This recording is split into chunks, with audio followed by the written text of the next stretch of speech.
Welcome everyone to another beautiful day of PMPL Pakistan 2023 spring season. I'm your host Anna and with me on desk is Fritz. Fritz, how are you feeling, buddy? Oh, again, super excited. Just as excited as yesterday. We were not Should able be. to see some games yesterday, but today is going to be a different day. Today, those action-packed games that we promised are going to be delivered as well. So, Hannah, game number one, the game of Erangel. I am super stoked for that. Me too. I really want to see this happen. I really want to see our teams just go in for the fight and fight to survive.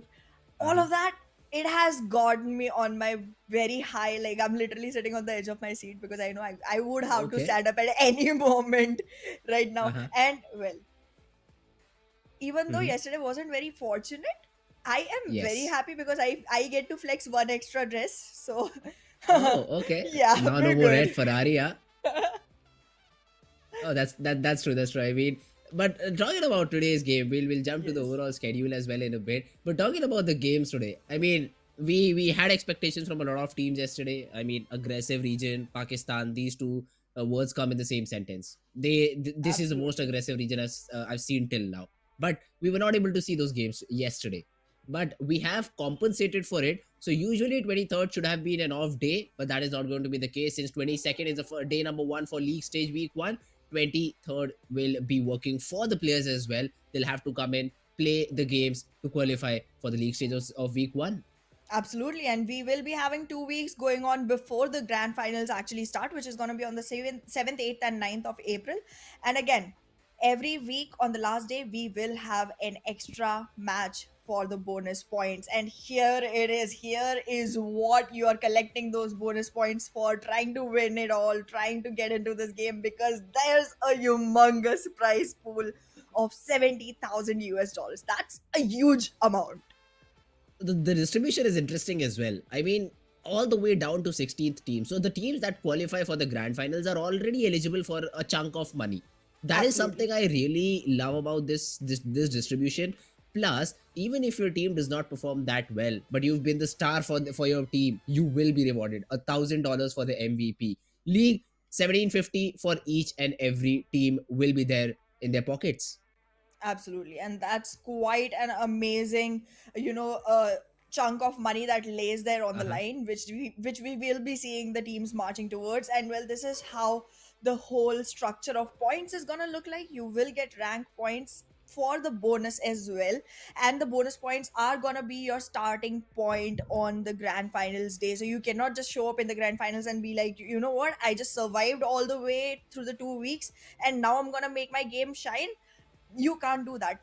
One thing that teams do a lot, they hide their strategies for the last. They Uh-huh. can't do that anymore. They can't. That is true. That is true because again, you need to really count these bonus points in as well. But let's have a look how the points are going to be distributed in each and every game. And the one and only thing I'm excited about is the elimination points. One Absolutely. elimination point will be awarded for every frag you get. And this is huge. I mean, even for the teams being eliminated from 9 to 16, this could be huge if they're able to eliminate either one or two squads. Because then you won't be left with 0 points. A team coming on 8th position won't have that as many points if you're aggressive, if you like to play for those frags. You will be rewarded for that. So coming out first, 10 points to your name. Second, there's a hefty difference in terms of points in first and second, a 4 point difference. But then again, it all comes down to the elimination that you're able to get during the game. Absolutely. And all of it adds up. Every single thing you do adds up. The time you survive adds up. The Uh-huh. rank you acquire adds up. The number of, eliminations you secure adds up. And all of it becomes the starting point for you for the grand finals. And I mean, this just makes the players more and more accountable for how they perform on every single map, every Yep. single match. And I just feel that we will be seeing a lot more variety coming in now because people will Oh, have to okay. be very quick to adapt considering that Uh-huh. every single point is going to be an award for the finals as well. That is true. That is true. I mean, adaptation is going to be the name of the game. It's a long Yes, series. You have 2 weeks. So and what, five days a week. So that's 10 days of game. It is going to be consistency. Consistency is definitely going to be a key in this whole tournament. So adapting absolutely. according to the drops of your opponents. Thinking that you have an off day, let's avoid the drop clash and drop somewhere else. This is something teams should go for, and this is how the teams are distributed in 5 different groups. I8, QWERTY, Rage, Team Tough, Team 141 official are going to be the teams for now are on top, but this can change very, very quickly. Absolutely. And well, for the knowledge of our viewers, we'll just refresh this part one more time. So here's the thing, we have like 20 teams participating, but there will be 16 teams playing at once on a single map. So we will be Yes. seeing one group sitting down for the match every single map, and the groups will be shuffled every week. So you're not going to see the same teams face each other all the time. There's going to be a difference, there's going to be an altercation, and that is going to be key, because you could have played with 12 other teams, 15 other teams at once, but then four of them are just going to be switched up on the next game, and you are Yep. just not aware of what they're going to do. That is true. I mean, the permutations and combinations are limitless. Anything can happen on a particular map, and especially on the map of Vikendi. I mean, I don't think so. These teams have been scrimming on that map, so that particular game is going to be very, very important. But let's have a look at the teams as well. I mean, there have been hefty few changes we talked about yesterday as well. I8, they've gotten Falak, Team QWERTY, they had to drop their MVP. Now, how does Team QWERTY take revenge? Drop fight on I8? Well, that could be a really interesting thing to watch, to be very honest. But when you talk about drop fights, I know Team BABLU is definitely going to be facing 52 Esports in the Georgopol region in Erangel, because that's like the preferred drop spot for both of these teams, and that early clash would be really interesting to watch. And then again, talking about the next four teams, I feel like Team Star is one of the teams that likes to start slow, collect the best loot, and then go into fights. Okay. So we'll see how that turns out for them. XGeneration, Magnus Esports, 52 Esports, and Seventh Element. Not a lot of changes. I mean, Magnus Esports is just the name that has changed, but the players I think are the same. Rollin, Finisher, Zen, Zibian, and Faster. So yeah, it is going to be important to see how does Team Magnus play on the map of Miramar, because I did check some stats. They have been improving on this map. So Team Magnus, a team to look out for. HellRaisers, Team Negative, 3x Esports, the Faulty Devils. Again, good four teams. Let's see how do they perform in game. Absolutely, we will have to keep an eye out for every single team, at least as we start off, because right now it's new. It's new for everyone. It's Uh-huh. very fresh. It's just coming in like it's a hot bun getting baked right now. And once we see the oven open up, once we see the whole food delivered, that's when we'll know which dish is tasting best. That oh okay, that's a good one. That's a good one, Hana. And that is true as well. I mean, the last season we did see I8 taking all the glory. They just bested Team 52 Esports, but Mhm. I think 52 would be back for revenge this season. 52, they're looking strong. They've dropped a player, but then again, if this time the team gels up perfectly, we might see Team I8 being in a bit of trouble. Absolutely. I am trying to look for, other teams trying to compete up and match up with I8, because again, Hmm. if I remember correctly, then 52 Esports was very low behind on the chart last time. And the fact Okay. that you mentioned, like they have switched up one player from their team, Hmm. if that switch up works out well for them, they could be climbing up. And it is going to be an upward hill climb, it is going to be steep. But then that's what our players are here for. They like Yes. challenges, they like to take the fights, they like to stay alive. And I guess, I mean, everyone likes to stay alive, I guess. That's Hey, talking about anyways. being alive. Now I would like to bring it to the notice of our audience. I even talked about it yesterday. We don't see a lot of heal battles on that map of Yes, Sanhok. that's true. So that is something I'm very happy about, because in some other regions, I mean, I was frustrated to see those heal battles. No action going on, just players running around the map, collecting what 30, 35 odd first aids for themselves and just healing themselves up for the next 10 minutes. It was irritating, but I do hope we don't see it in this particular region. And let's jump to schedule as well. So let's see how many matches will be played on Sanhok, how many matches will be played on the map of Erangel. Because again, Erangel and Miramar, very defaulty maps. The twist, the spice is being thrown in by this third map of Sanhok.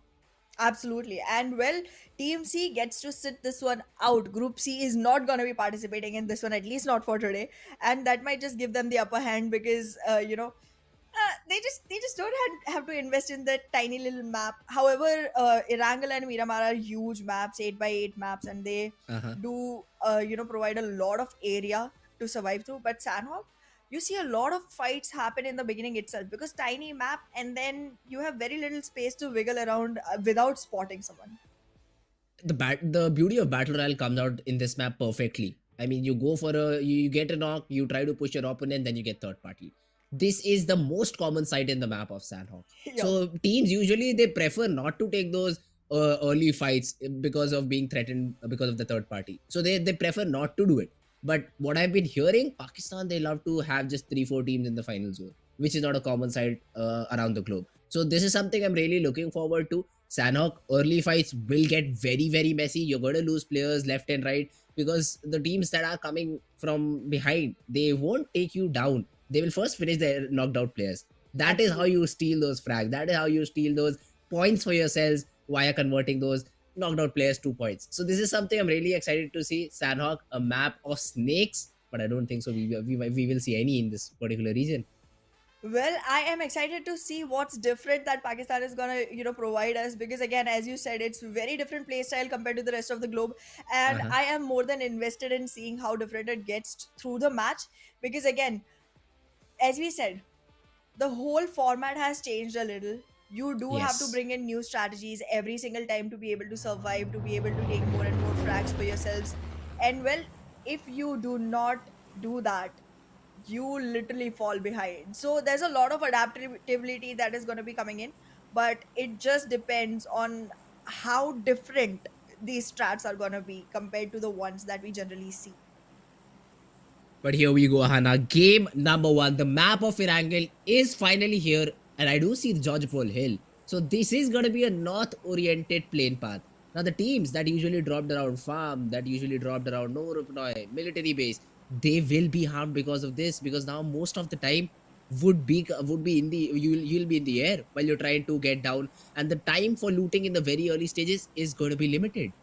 Absolutely, and this is not going to be easy. Not going to be easy specifically for the team that we were hyping up so much yesterday, because the chosen drop point for team I8 is military base, and they will have to go way far if they want to make it there. So I guess we will be seeing a lot of gameplay difference coming in from their side. However, currently it seems like our players are packed and provided, locked and loaded, just waiting to get into the game. And once their feet touch the ground, we have to see how many stay on the ground. Now let's see. It's a Georgia Post split coming in for the side of team I8. I think they two of the players are in ruins as well. So I mean, it's a very dynamic drop. And look at the first zone shift. It's gone all the way north.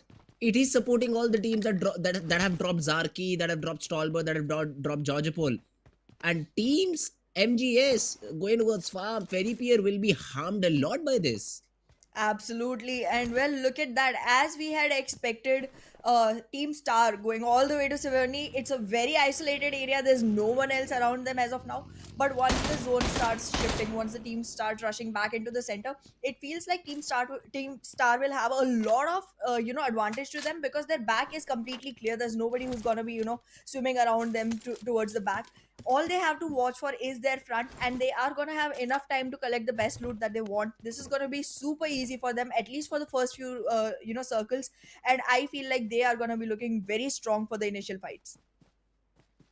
Although the region of Georgiopol is very clustered with I think 4 or 5 different teams, so that is something I'm looking forward to. I mean, we might see some drop clashes over there, but yeah, small technical issues I think. But we'll be jumping right back into action. We did not expect 4 teams in Georgiopol, right, Hannah? We absolutely did not, but now we have a leak. We know every Uh single huh. team where they're going to drop Yes, themselves, as long as the flight path stays the same. But well, yes, we're back. We're back with that you that is true. guys. And I would love to see this sort of game coming in, because earlier, if I talk about the meta, it was usually the plane path was a bit central, and then we saw these hard shifts of the zone going all the way north, all the way south. If the plane path was not central, we did see a usual central circle centering around the region of Pochinki. That was a circle that was being formed earlier, but right now we did see a very north oriented plane path, and then the play zone supporting it as well. So a good Absolutely. choice by teams not going towards the third island, not going towards Novo, not going towards military, because you take 2 minutes to go there. You have a minute to loot and then 2 minutes back to get inside the zone, which would have been very, very hectic.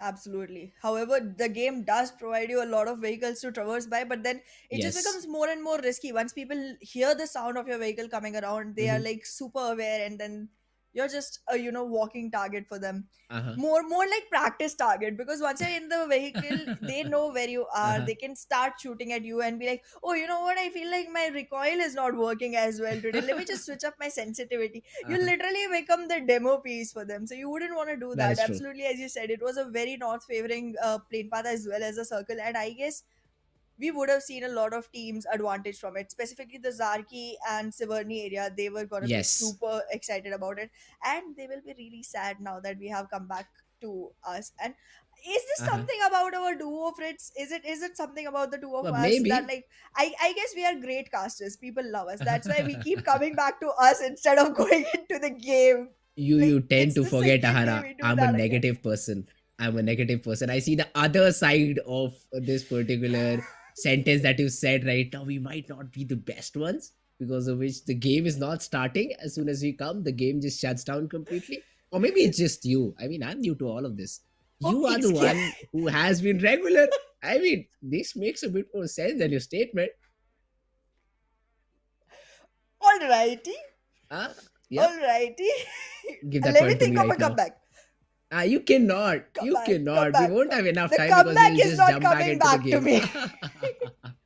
That won't. That won't, because oh hey, let's another thing about in game though. About in game, Team I8, the drop I was very surprised by. I mean, one player Yeah. drops out ruins, one player drops out the southern side of the Georgia Pole Hill. The split between these two players could really be very harmful for them, because we did see players dropping out in the on the northern part of the ruins area. The players rotating from Severny will also get a clear line of sight on these players. So I8 not exactly sure what's going on, but I think that's just the early phases, or that was just the test game that they were trying to figure out how does the how the other teams drop, and maybe we will see Team I8 dropping into a different location from other games. But yeah, I mean, interesting strategy from Team I8. I would love to see how does that pan out. Absolutely, and well, this one forced me to think about the discussion that we were having earlier with Uh our huh. Urdu co-casters. Remember we were Hmm. talking to them about how the playstyle is in Pakistan region, and they were like, people Hmm. generally, even though it's an aggressive region, even though you see very few teams towards the end circles, you still do not see them trying to take fights early on. They try to Uh huh. play it, passive, at least in the initial zones. So I guess somewhere it made me realize that that might very well be the fact. That's why teams were very willing to separate out in groups and then still go Yes. ahead for that. I don't know, the teams better know each other than we do. However, it just takes one little hiccup for a team to go ahead and be Yes. like, you know what, I want to try something different, and be like, here's my gun, there's your head. Out of the game. Out of the game. But yeah, finally, welcome back to the stream, ladies and gentlemen. We are back with game number one. A similar plane path again through the Georgia Pole Hills. It will, I think, again impact the players dropping out south farm region. Not going to be accessible a whole lot. Well, that's true. And well, Milta Power, Lipovka, there's a couple of teams that generally prefer going to Novoripnoy and Lipovka. They both are gonna be very far-fetched choices for now. So we'll have to see how these teams turn out and how they take their spots on the map. But like for now, it seems like our teams have been in a rush. They're just dropping one after the other, and Team Star again going for the same exact position, I feel. And well, if they do go there again, and if some other team has read the positions, we might see someone following through to them, because they generally like to play very preserved, very conserved, not trying to take any fights. The very Mhm. non-violent team trying to make their way up as long as they can without the fights. Wait a second, did I just see one of them pick up a vehicle? I think that they're just accumulating for the later stages of the Probably, game. yeah. Even Team Star, I mean, this time they've dropped Severny, but they've thrown Fury out in the open. I think around the ranges, around the compounds of shooting ranges where he's trying to loot out. Might face the side of Team Q, but I think Q is more focused towards Stolber. Even Kameshki on this plane path could have been a good drop with Stolber. But this time, though, it's a central zone, which I was talking about. I mean, a hard plane path usually leads to a central play zone, and that's what we see. Although the region of Pochinki, we have 3x around it, but then again, they're also with the vehicles. Team I8, though, I don't see them near the region of Georgia Pole anymore. Absolutely, they generally prefer going all the way to military base, and that's one of the reasons I like I8 so much, because my preferred drop location always is military base, and I'm one of those rigid players who's like, no matter where the plane path goes, I'm gonna walk myself to military base. I'm like, if I'm gonna be playing a game which requires me to have firepower, have fighting skills, then I better start at the best place for that, which is military base. Because, like, come on, who does it better than the army men? That is true. That, and the better weapons as well. I mean, tier one loot and military base tops it off. Makes it worthy to go in that particular place because you get perfect weapons, perfect shields in the very early stages of the game, which give you an advantage in those early fights. For now, though, we did see a threat of a player being eliminated early on. That was, I think, NES Mars. He was on the verge of being eliminated while being in the air, and then he would have come to you for your slippers, maybe, maybe not. But he survived. He survived for now, and his teammate now gets great shots onto Psycho. There was a headshot, I think, with the VSS. It did get him to the red HP, but not the knock. Absolutely. There it is, like, as we had okay, so here's the thing. I was slightly confused because I heard really different feedback coming in from a lot of people. Some said it was going to be very aggressive, some said it was going to be very covered, and I can see why. Like, people are investing in fights, people do want to take early fights, but they want to take it from strong covers where they can reposition themselves constantly. There's no, so there is aggression, but it is with composure. They're not just investing themselves into pointless fights where they're like, okay, either I do or I die. They are, keeping themselves in situations where they're like, okay, you know what, either I kill you or I don't, but I am not sacrificing myself. Ah, that's true. That's true. And talking about the side of Team Tough, they're all down towards the Georgia Pole area. This time they'll find it free. No more teams around you to worry about. The region of Hospital is also has another player of Team Tough. So it's a very distributed drop coming in from them as well. I've seen this a lot from teams in past for better loot. They try to cover as much area as possible, though they might get targeted in the later stages of the game if they're in the top five positions. That is something I have seen a lot as well. The lower teams going for those frags in the final few games, it tend to, pick out teams which have these split drops to take them down one by one. This is something Absolutely. Team Tough early on. I think it'll work. It'll definitely give them good loot. I do even see most of the players, they do have the level 2 vest and the helmet for themselves, even decent weaponry to fight towards. So it's a good drop for now. Team TG near the region of prison. Again, it's a tier two loot, tier two, tier three ish loot area. But Mm-hmm. then again, it'll equip you for those early fights if you want one of it. Absolutely. But well, I do feel like the fact that our teams are that separated and taking their loots is because they are very aware. Just like we had predictions of where each team would be taking their drops, our teams also have a very good idea of where each team tries to take their drop to. And keeping that in mind, I feel like our teams were very well prepared and had complete knowledge of in which regions they're going to be completely alone and walking free, so that they can cover more and more area. Like, as you were talking about Team Tough, they always get down on Hospital, and Hospital is generally uncontested in that area, because even though there's a lot of teams going to Georgia Pool, they generally try to stick to the upper region, the northern region of Georgia Pool, and not invest towards the southern side of the river. And I think that's the cover that they already have an idea of, and that just goes on to emphasize how strong their game sense and their game research is. Like, you cannot take this game lightly. Every single person here is well versed with what they're getting themselves into, and well versed in how to get themselves out of it. That is true, but for now, Team Magnus seems like they do want to get out of Pochinki though. I mean, it's a great spot to hold for now. The zone is central around this particular city, but I think they're regrouping is what they want towards the southern part. An interesting choice of position. They're making sure their vehicles are completely safeguarded. Zen would be the person scouting around, trying to find some enemies, maybe trying to gather some information about the whereabouts of some other team, or maybe even control this hill. I mean, this northern Pochinki hill is a very very important part of the city. This is where usually zones like these end. So Zen trying to control it early on would really be a very positive note for the side of Team Magnus. Absolutely, and I feel like he has already covered up the area, gathered all the intel he needed, and now the rest of the team is trying to regroup alongside him.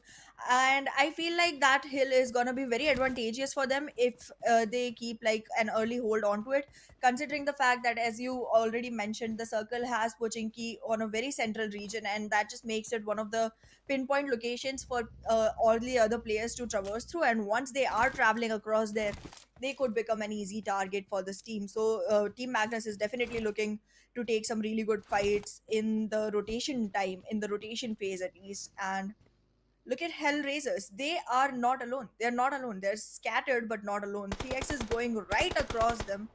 And just like we discussed earlier, the teams are investing in fights, but only when Uh-huh. they have a very good chance of surviving it. Right now, even though they have great compounds under their control, they know that the Yep. other team is with vehicles and can charge in with a rush down, and they are not trying to take that risk. Maybe they've not been spotted till now because I see the players of 3x trying to control the compound. Miracle is already here. I do see Zabnaf as well in the vehicle. Mom 2 trying to provide some cover fire, or is 3x interested in this fight? They're looking for the very first knock. They spotted the vehicle, so they're damaging them, trying to just get the back tire of Buggy to make it completely useless, and Miracle will fall back as well. So it's just basic damage, trying to be cheeky around here, trying to be irritating for the side of Team Hellraisers. And 3x, I mean, why not? You have a higher spot in this particular area. You know that most of the area around you is clear, so why not just harass the team in the compound a bit? A good strategy, I'd say. Team Tough, the virus is all alone in the side of ruins. He'll again spot the rotations coming in from the side of Team BABLU, and then again try to rotate by himself as well. The next 10 seconds is where these teams decide the markers for the next zone. They need to make some predictions and already try rotating around that particular area. Absolutely, because the late you get for the rotation, the more dangerous things become for you. Because in the later times, not only there are people guarding the circle, there are also teams trying to scrape by, and that just creates a lot of chaos, which results into untimely deaths of teammates. And you really don't want to invest in that. You really don't want to be a part of that. So early rotations could really be the way to go. At least considering the fact that right now this is the first match of the series, Mm-hmm. and once you start off, you want to make sure that you have a very good standing on the leaderboard, so that you can create not only a good spacing for yourself compared to the teams that are trailing behind, but also a mental reinforcement for the other teams, that okay, you know what, this is a team I need to look out for, this is a team I need to be aware of, so that they take a 3x. little bit of time before investing in a fight with you. 3x though in a lot of trouble. In a lot of trouble. They were caught off guard, trying to rotate. And now Carlo is being baited to take some shots. Faster, I did see him using the DBS. Yes, he has the DBS. This is not the range for this particular weapon. And Cairo makes sure he gets that knock. Cairo even gets a second. What And is happening, Team Magnus? They're choking this fight. Finally, Faster has been completely taken down. Zen. He is late to the party. The Mom 2 tries to get the trade onto what? Zen. Won't be possible. Magnus, they do eliminate their whole opponent, but they've taken a loss of 3 players in the process. It was a 4v2. Somehow only Zen survives out. Well, that's true, and that is not a good trade, not for the initial circles at least. And well, look at that. Already, HellRaiser is trying to take a capitalization on that, and Adnan was trying to make a few shots that could connect. However, that connection did not result into anything. So, for now, Team Magnus still has one person surviving for them, but that's not going to last long, because there are awareness that the teams have already acquired from the kill feed. They do know that there are people that have been knocked down from one single team, one after the other, and they are going to be easily able to spot this. And Drolin might just, lose his breath very soon. Yeah, he's been taken down. I mean, Magnus, they're not working towards getting Drolin back up, and Absolutely. definitely it makes sense. I mean, Zen, he's all alone. He does not have an idea. Freestyle is also here. So is HellRaiser. So I mean, it's not worth the risk. It's not worth the risk at all. Drop shot. Does he spot Drolin? It's a free frag. No. Okay, he bleeds out. So that point will go to the side of Team 3x. Nando definitely spots drop shot over there.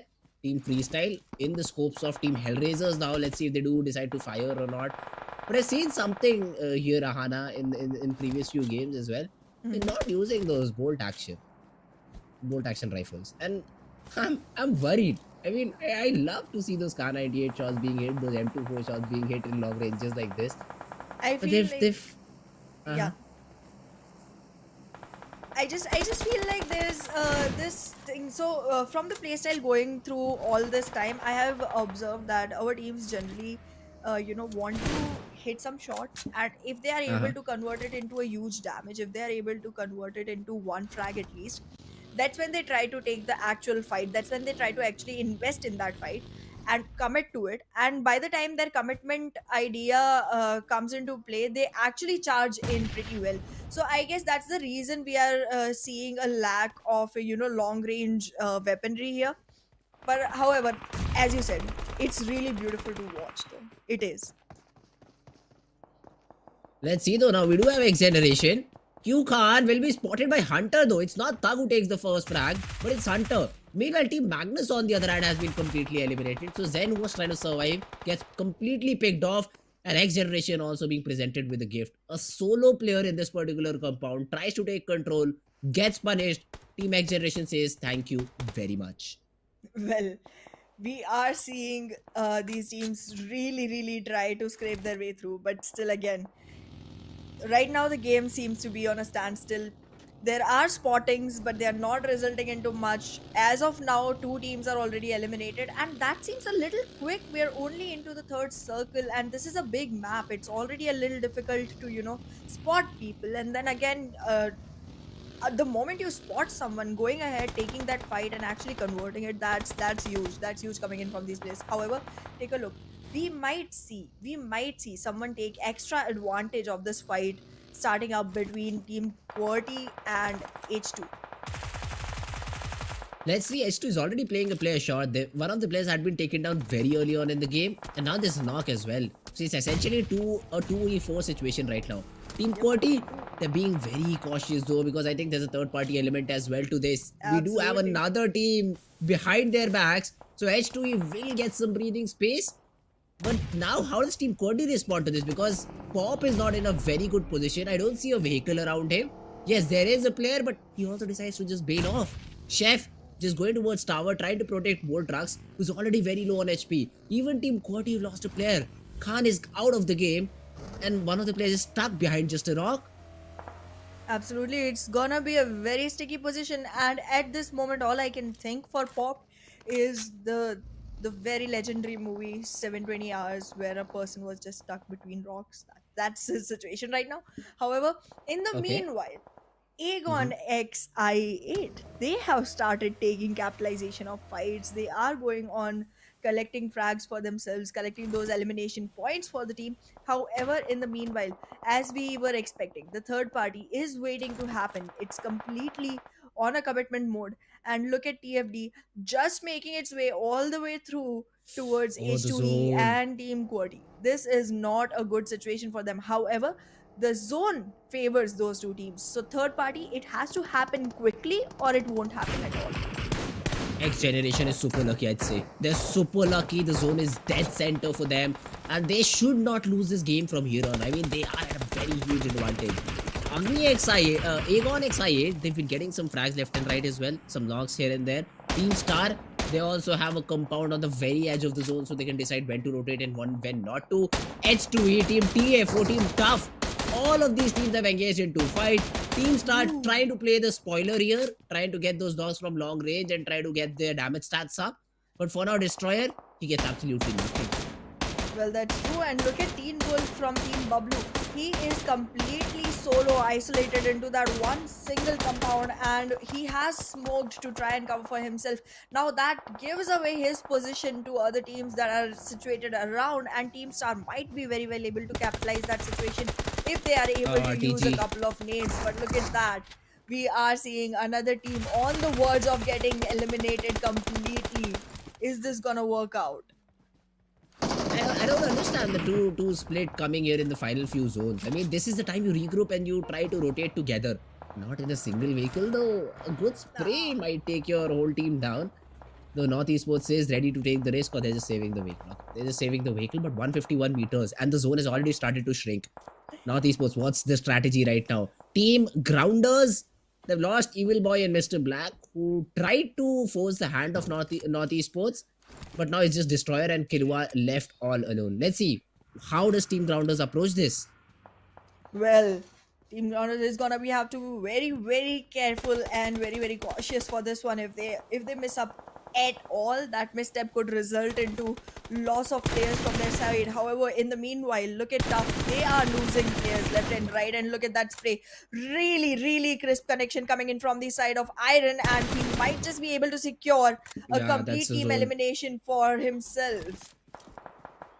Now the zone is going to force these players out. North Esports, they also need to rotate, but the grounders, I mean, now they really don't have a chance of surviving. Team BABLU though versus Team I8. This is the fight I'd love to see. Although even HellRaisers are trying to invade the compound of Team Star. The player of Star has a very good angle, but Team Tough plays that third party role, eliminates the last standing player. I8 they lose UZM, but they've been able to rotate inside the zone. Team Star still comfortable around the compound. NEG Shaheen though gets a knock onto Nightmare. Zyro is trying to take a good spray. The vehicle is on fire. You need to get out of it as soon as possible, but Tough. They've lost a player as well. M7. He has been knocked while trying to rotate. Zyro, he's dishing out a lot of damage, but he still hasn't been able to get a frag to his name. Absolutely, this damage is of no use if you're not able to convert it into an elimination point for your team. And look at this position right now. XGeneration, Team Start, NES, all of these teams are so close to each other that it's a complete chaotic Oh, this situation right nade. now. No matter where you take your aim, it is gonna hit someone or the other. And look at that. A complete charge in from Team Negatives coming in Great towards nade. NES. This is not looking good. This is not looking good at all. Negatives, they're using the util perfectly. But the players of Team NES, they're outside the compound, not inside. So this is going to be a difficult fight to win. And that happens. The DBS in the close range is just a beast. Buzzit goes down. Arif has been taken down. Though finally Shaheen comes in with a trade. It's NEG versus NES. Iron, the last man standing with the DBS. He's trying to close in the distance. But see how smart the players of Team NEG are. Pinkman, he goes out. He tries to take the frag and creates a distraction. Guru comes out, finishes the side of Team North Esports out of this game. Well, I gotta give it to Team Negatives. Wonderfully done. Wonderfully done. The way they created that sandwich situation, you had one man coming in from the inside of the compound, one man from the outside.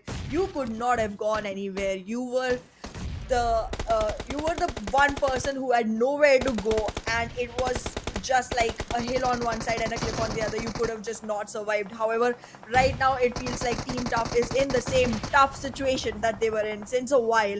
And Joker, sir, he seems like he's the last one standing, and it's not gonna be good. He is in the cover of smokes for now, has a shack to play as well, and a DBS. So he is in a really good spot, but then again, the zone is not playing in his favor. It's 37 meters away from him. Joker has been spotted. The molly is connected as well. Yeah, I mean, the shotgun could have been very deadly in that range, but it does not get a time to connect. And Star, is that a self nade? Or, okay, it did not burst out. Otherwise, two of the players of Star could have been taken down. But Star, they've got those 6 frags to their name. And now looking for more. 7 teams remaining, 19 players still alive. Team TFD left with just 1, QWERTY with 2, H2E with 2. I8 has 3 players, but look at XGeneration. 9 frags to their name, 3 players still in the game. Absolutely, that's looking pretty strong. I feel like in this game, Team Star and X Generation both have quite a good, chance to actually make it through to the last 2 teams that survive in this game.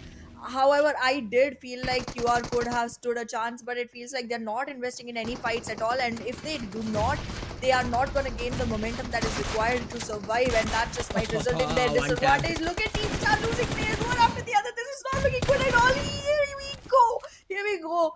Rex, what are you doing, Rex? Why are you punishing them No more so heals. bad? Team Star feels like their stars are just shooting across the sky. See, I don't think so. He'll be able to eliminate the whole squad, but he's done enough damage, right? He's got 2. He's got destroyed to very little HP. He gets back to reset it. But then again, he does not have a lot of heals. He has nothing, literally nothing to get himself back towards a good HP or fighting HP. Miracle, I don't see a way for him to get back into the game. Zyro might just, because there's a smoke right in front of him and has still good health. Though QR quick body gets that frag onto Miracle. Even Zyro gets taken down. Tarzan's volley connects on Destroyer. And now Rex, he eliminates the whole squad. What It took just 3 happened? different squads, but Team Star is out of the game.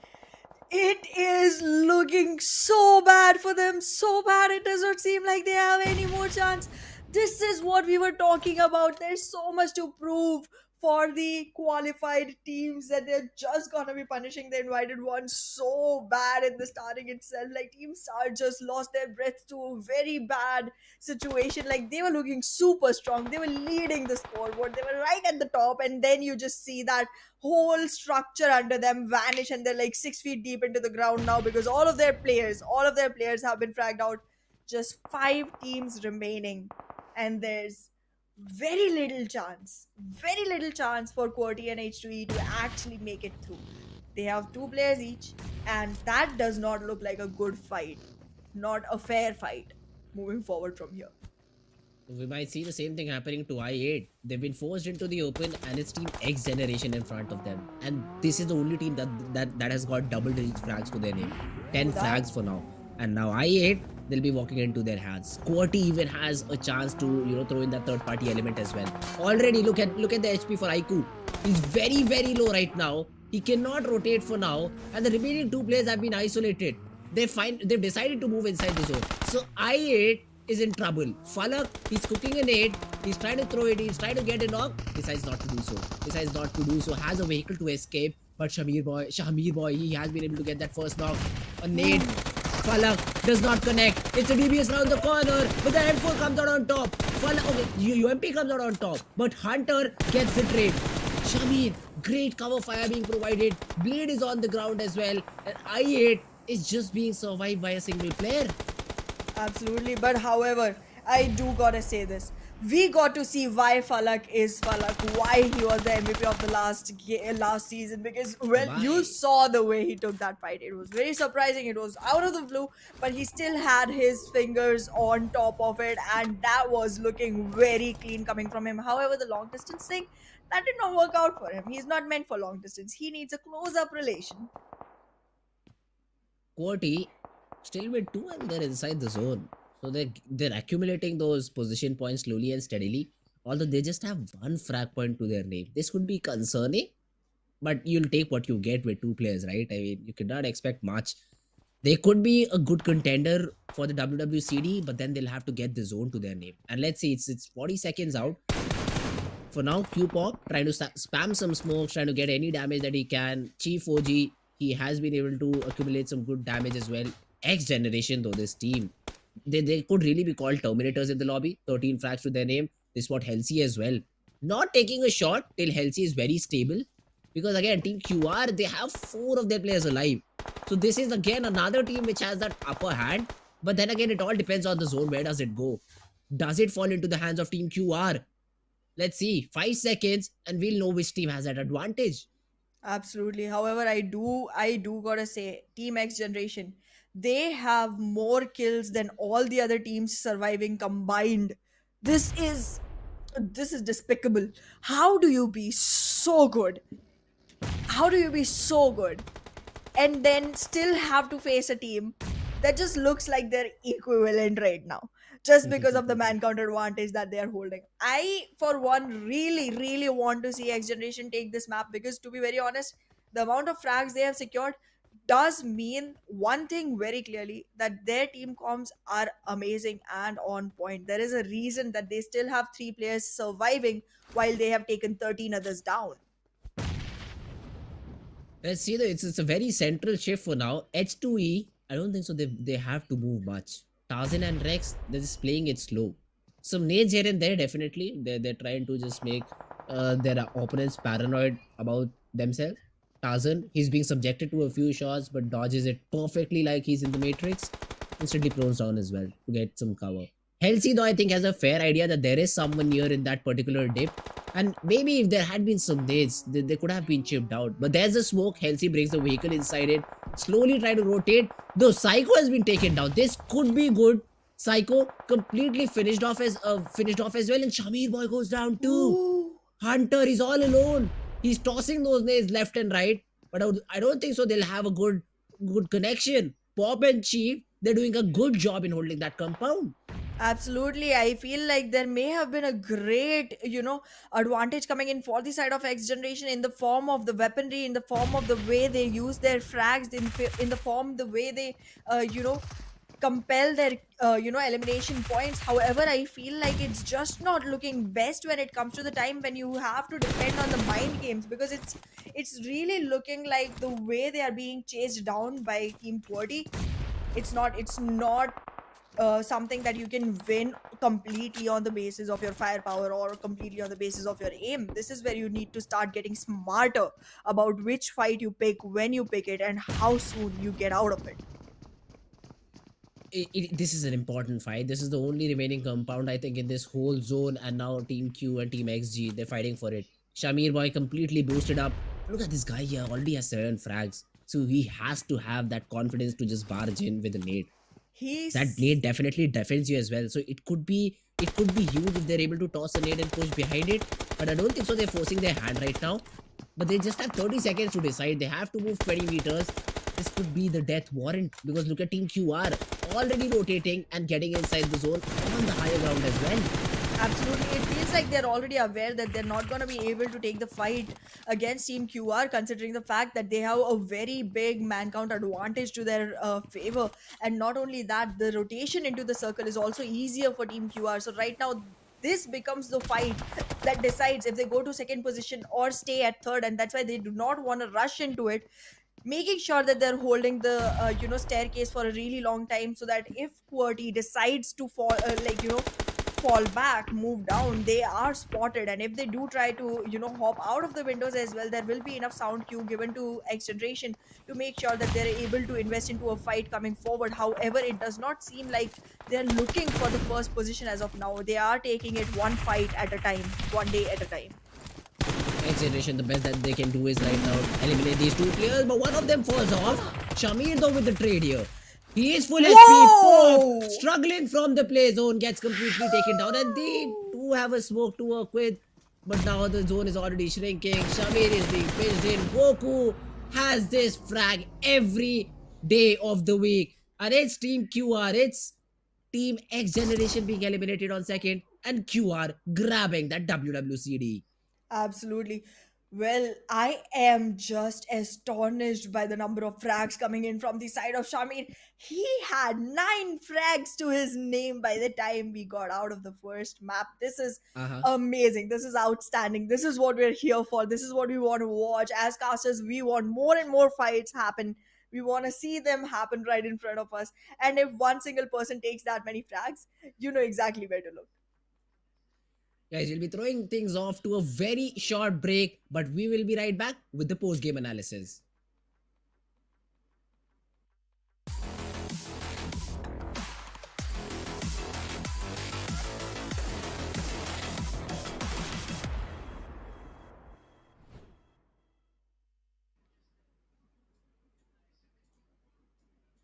Well, what an amazing game that Mhm. was. I mean, wait a second. Here's what I saw in the last few seconds. Like, I was so focused on the All right. fights coming in from the side of X Generation that I did not take a look. I completely ignored all the other teams on the map. And in the end, once the winner winner chicken dinner was given away, I noticed QR had Okay. 15 eliminations. When we 15 or checked 5. it the last time, X Generation was at 13 and QR Oh, hardly okay. had Yep. 2.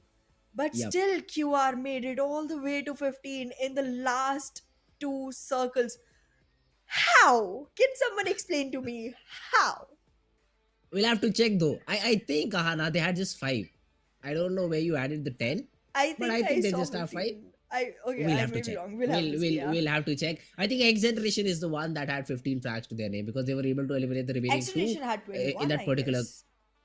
Oh, okay, okay. We'll Yeah. definitely check that thing out. But yeah, man, I mean, what a game! X Generation, they were Absolutely. on fire. They had 3 players. They got one of them got eliminated, I think, in the middle stages of the game.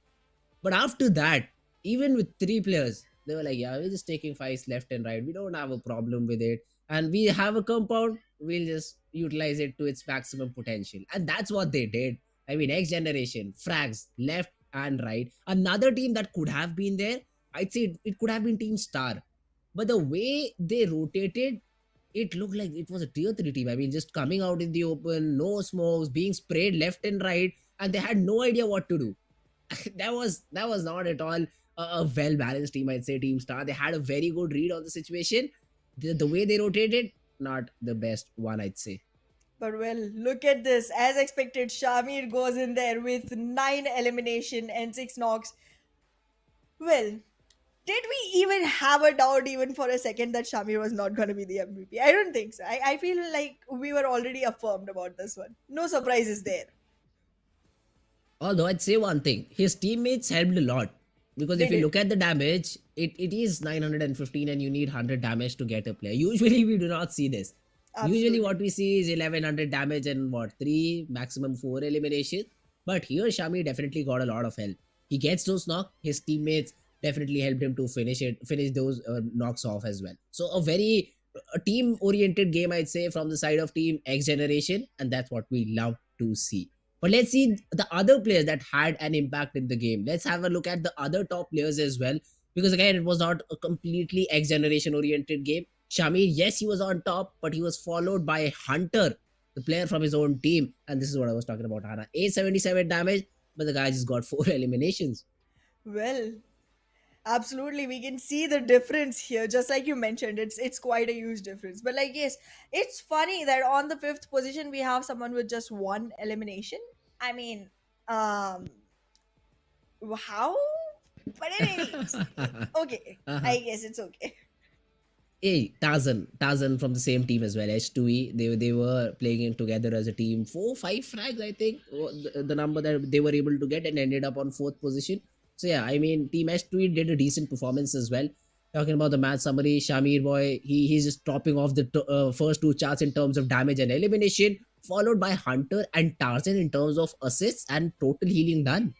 Absolutely. I mean, I feel like Team HUE did lose quite a few players quite a few times, because if that is the amount of healing that was done, I would have expected the team to come up much more longer in the run. However, well, I guess this is how we start off, because we if we can see the teams have zero idea about each other right now, considering the fact that this is the first time they are starting to play against each other, specifically in this specific tournament in this specific year with this specific roster. So there's a lot of changes that Uh-huh. they need to keep in mind. However, it feels like the adaptability game, especially from the side of X Generation and QR, is looking very top notch right now.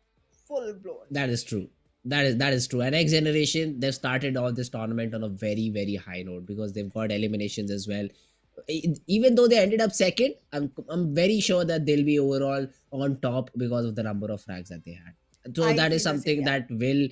that will go in the favor of X Generation. But I'd like them to continue in the same fashion. So that is something I'm looking forward towards. But that was it for now, guys. We'll be looking towards the highlights as well. Oh, hello, guys. We are not the highlights. It will be just rolled in a few Maybe seconds. So we here we. are. Who Oh, okay. knows? Yeah, I mean, we've been on the desk the whole day, right? See, here's the Before the thing. game, after the game. I feel like our production agrees with me instead of with you. Okay. Last time I Uh huh. said that Okay. maybe we are really good casters. That's the reason we Mm-hmm. keep coming back to us instead of going into the game. And you were like, no, maybe we're just bad casters, and that's why the game doesn't, start. The fact that we are in highlights Mm-hmm. means I was right and you Okay. were wrong. So live with How? that now. I don't get it. How? I Please, think could I think you? we should start a tournament among us as well. Like, this is a gaming thing, so let's do this. Uh huh. Every time you say something I cannot bring a comeback to, you get a point. Every time I say something you cannot bring a comeback to, I get a But point. then And you're in the end of the tournament, okay. we will decide who wins. I Okay. will be the one keeping the score, so I can already announce No, I win because I that's will be messing no, it no, up. no, no, no. That's just not fair. Plus, I don't agree with your statement. Let's leave it to the audience. Let's leave it to the audience to figure that out, and not you because I don't believe in you. I don't trust you because you've already said you'll dance with the numbers and not make it fair. So how do I Well, trust you? I mean, it's from your own mouth. But yes, highlights is what we're waiting for right now. And I mean, we did not see a lot of action in the very early stages, but it was very exhilarating towards the end. if there is an award for someone securing the most number Hmm. of eliminations in the highlights, I think that is going to X Generation as well for Shamir Boy, because well, he Uh did huh. a great job. And specifically, okay, not gonna lie, even though there were Hmm. less number of frags coming in from his side, I feel like Falak and his game are just amazing. Like the one frag that we did get to see from the side of Falak, it was very on the toes. Like, He had no idea someone was coming in, but he was still so alert, so aware. Immediately, he was able to shift his crosshair, take the fight, and win one which we thought he was gonna lose. Since the moment we started seeing like the silhouette of the other player coming in, we knew Falak could not make it, but That is he true. did. He did, and I Mhm. was like, how? I mean, okay, that is one aspect of it. You got a knock, but then again, as a team, I think they were Yeah, not completely up to the mark in game number one. But it happens. I mean, you still have a lot of games to figure out what went wrong. And the first thing that comes to my mind is one of the players being eliminated very early on. UZM. I think he was trying to secure a compound or maybe try to rotate. I don't exactly remember, but he was taken down. So essentially, I8 was playing with three players, and then the zone did not favor them. So again, another negative point added to their whole tally of what went wrong to the map of Erangel. But I do hope they make a comeback on the map of Miramar. Again, it's a map where we see a lot of bolt action rifles. Haven't seen any till now on the map of Erangel. But something I was surprised by is the usage of shotguns. The SK18, the DBS. I don't usually see them in other games, but here in the region of Pakistan, DBS is a very favorite weapon, I'd say, for those entry fraggers. absolutely. And I guess there's a reason to it, and the reason is they want to take the fights. They're scared of Uh-huh. nobody whatsoever. However, to reiterate on the point that you were talking about earlier, Hmm. I do want to file a petition to all the players. Okay. Try and survive for a longer time, because if you don't, this is exactly what happens. People don't remember people who get picked off so early on in the game. That is why my able, very able co-caster could not remember what exactly UZM was doing when he Okay. got picked off. So if you want to be remembered, you better survive for a longer time. In my defense, there was so much going on the map that I was a bit focused on the kill feed. In my defense, there was a lot going on. But You can yeah, say anything in your defense. uh huh. I'm not giving you the account of it. Like, no, no. Okay. It's not justified. It's not Again, justified. all right. I take that. I take that. But I mean, I does not. I8 lost a player, so they do not. They agree with me, and I'm happy with one of the teams being on my side. So I don't really mind. But yeah, that was game number one, guys. And let's have a look at schedule back again so that you get an idea what's coming up next. The game of Miramar is going to be the next map. Erangel won by Quantum Rage. Let's see if they're able to repeat what they did in the map of Erangel. This time though, with a few more frags. Absolutely. Like, I mean, it would be very, very heartbreaking to be the team that takes the chicken dinner and still does not get to be on the first position on the points table. Because, again, I mean, it's clear to every single viewer that X Generation took the first position, even though they weren't the ones Mhm. surviving in the end. And I guess it was a very crucial moment where X Generation decided to not even try and, rotate back into the zone, because they knew Mhm. that the other team has full-fledged members. Like, they have all four members alive. It wasn't going to be a fight they can win. So fighting against Team Cody was the good decision that they took, and they kept at it. They kept at Oh it yes. and they won it. So nonetheless, wise enough to actually go ahead and make the right choices for the team. Oh, that's true. And Quantum Rage, though, the way that they played, I mean, keeping all the four players alive in the very final zone is a very good way to compete in these battle royals. Team Star tried to do it. We did see what happened to them. Three teams trying to just take down one whole team together, but they were in bad positions as well, so no justification can be given there. Two of the players were taken down by a single player with what 50 HP left to his name. So that is something which we do not expect. I mean, yes, he gets a knock, but then the trade should come in instantly. There should be a trade instantly, which did not happen. So that is something the side Ooh, of team Star could improve upon in this map of Miramar. Let's see how does this pan out. I want this plane. I want this Buy airplane. it. I want all the studded shiny stars, gems, stones of this plane. Small little However, Hana. going back into the game, Hmm. a very southern flight path, really difficult situation for all the teams trying to, choose their drop locations, because again, anywhere above Saint Martin is difficult. It is difficult, and it's gonna be very disadvantageous as well to try and rotate all the way there. However, we'll have to see what the circle favors. Depending on that, we can see the teams decide on whether they want to make that move towards their decided drop locations or whether they want to stick with something closer by. But I am expecting quite a few teams to go towards Los Higos, because again, I think I am a very, island oriented person. So any tiny, separated, secluded island is my place. Please come to Los Higos. I'll welcome you with a lot of flowers and serenades. Probably the reason for teams not going to Los Egos is that there is another reason, prison. And no one Yes. wants to be in prison, right? I don't. Hey, I I don't. just ran out of there. Did you not see my shirt? It's a white and black Oh, stripe. okay. Excuse me. That's why you're welcoming them to Los Egos, because you want to frame another person for what you did. I see. Exactly. That's my way out of Uh prison. huh. Like, come on. If they are Oh, okay. there, I can Hmm. take their fingerprints, put them on things, and be like, he did it, not me. And then walk out of there so that the next time I come back on desk, I have better Hmm. colors to wear because I'm flashy like that. Red Look at the Ferrari, huh? circle. Look at the circle. A very Eastern centric circle. It seems like Los Leones is gonna attract a lot of audience right now. For now it's just I8, and they're enjoying the tier 1 loot as well. But X That's generation, they're off with a very aggressive start. They spotted whoa. down Arif. Psycho, though, runs out of ammo for now, decides to reload. But is there support for this player? Yes, he has a player, but I think he just has a pistol with him. So Psycho's not engaging for now. A few shots being exchanged left and right, but finally X generation, do they decide to push in? I mean, he's just a single player. You are just hearing a single footstep. North Esports Arif. Let's see if he's able to take this duo down. It's a Uzi in the hands of Arif. He gets Psycho. Now it's a 1v1 Thug with just a pistol. I think it's a Desert Eagle. And that does not do the job. Arif, the very last bullet, he Oh gets that knock, goodness. finishes both of the players. And North Esports off to a flying Whoa. start. And X Generation down 2 players. Well, that's not a trade war taking word. Wait. Okay.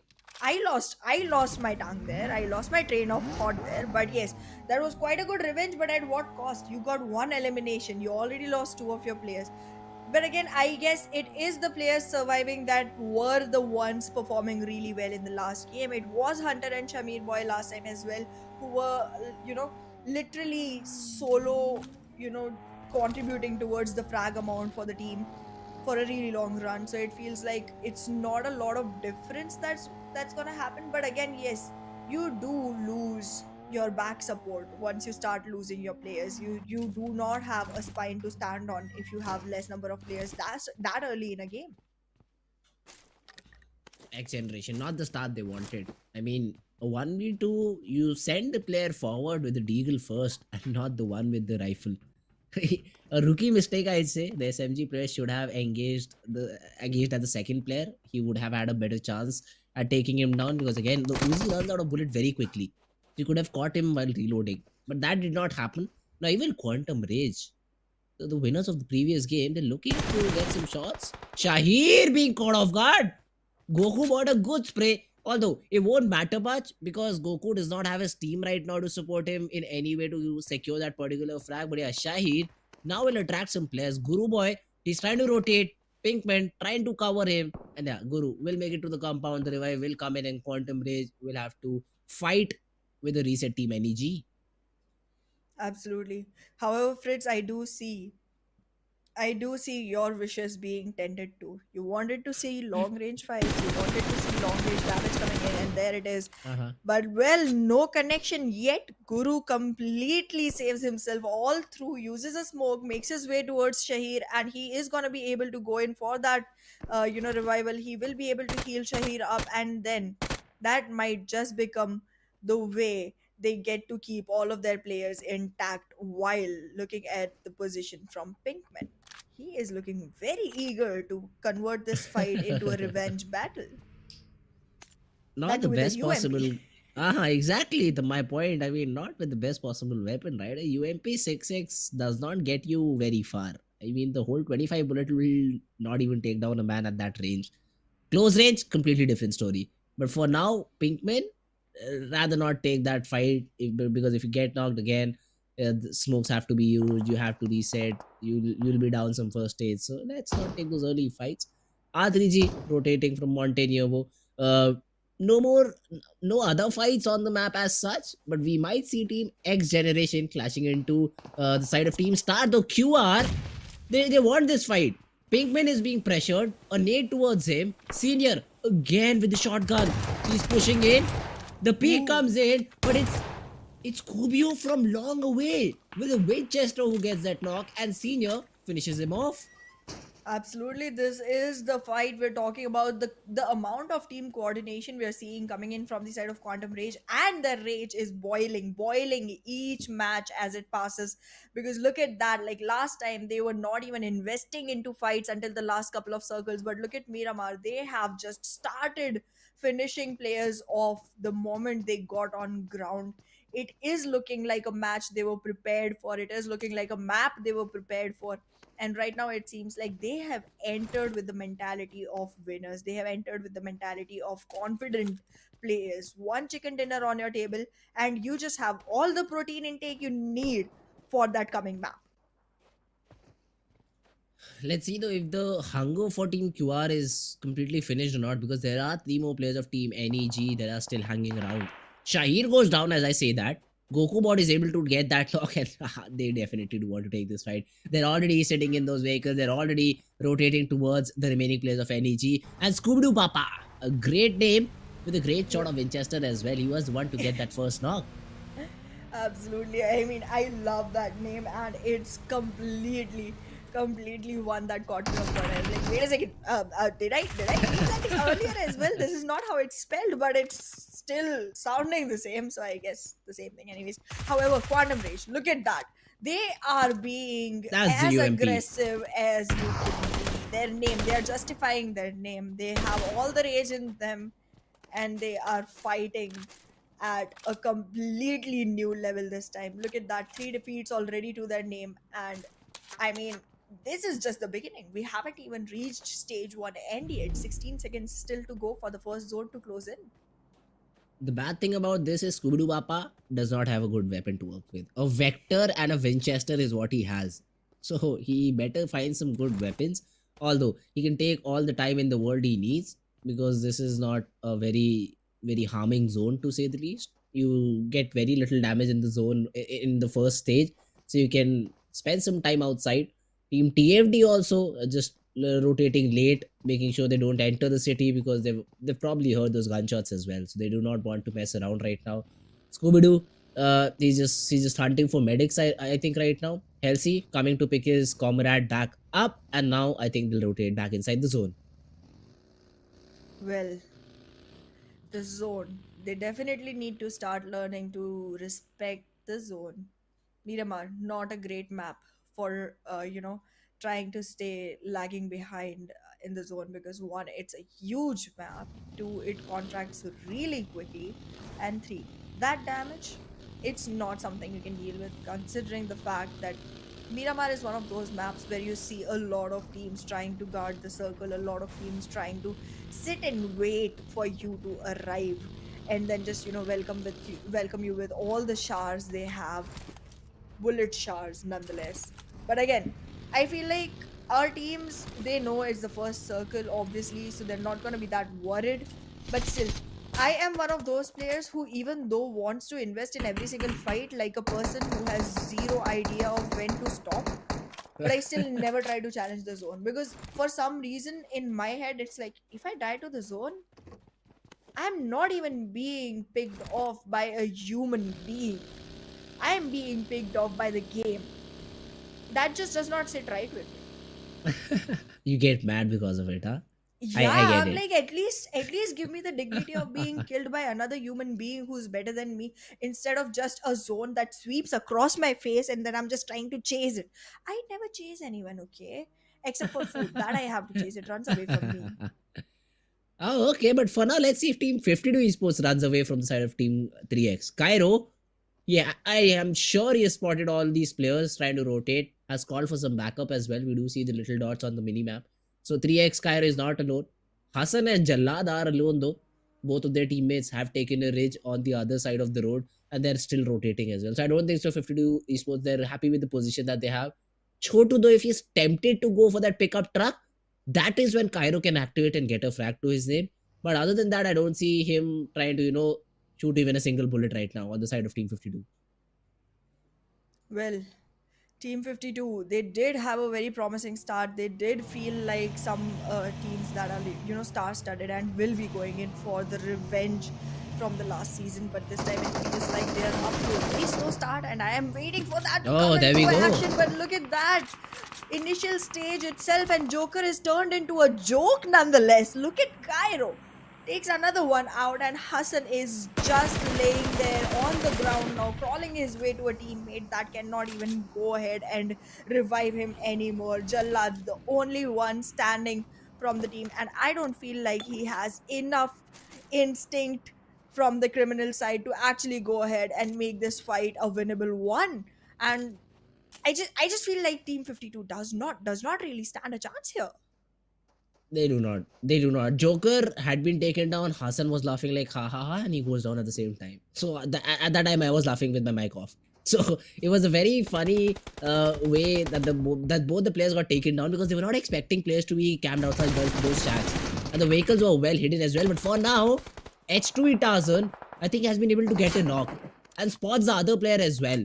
So H2E, they have that upper hand. But let's see though, do they commit? Because Tarzan is being third partied. It's Goku bot with the laser spray who takes Tarzan down.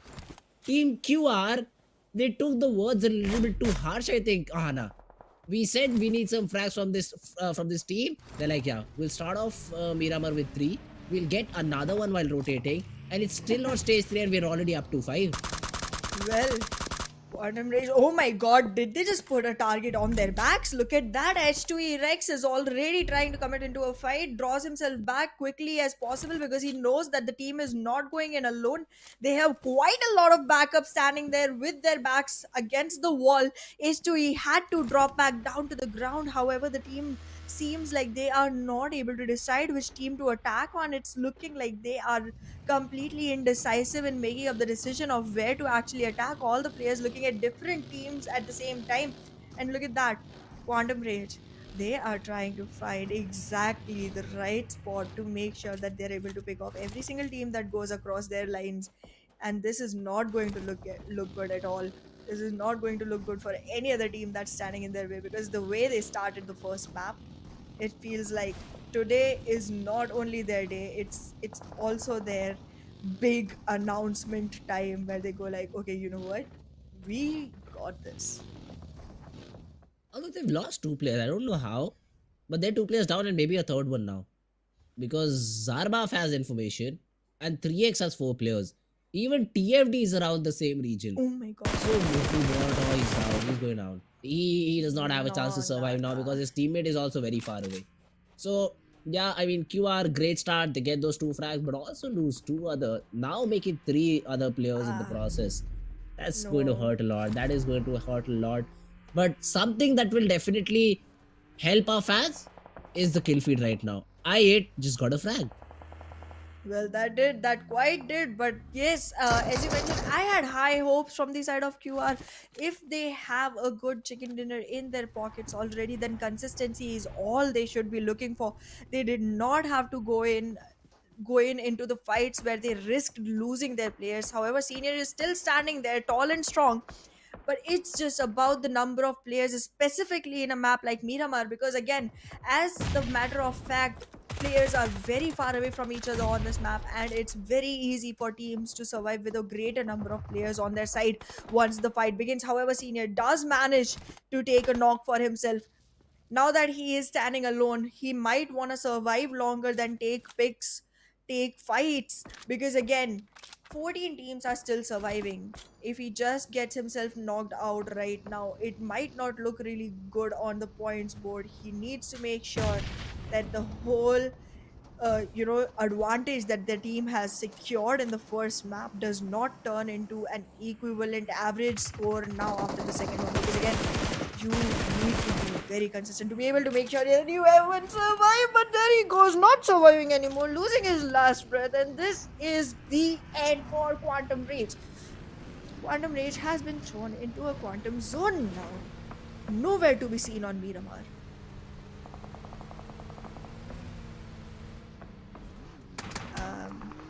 Well, 3x does look like Uh-huh. they have, turned the tables around.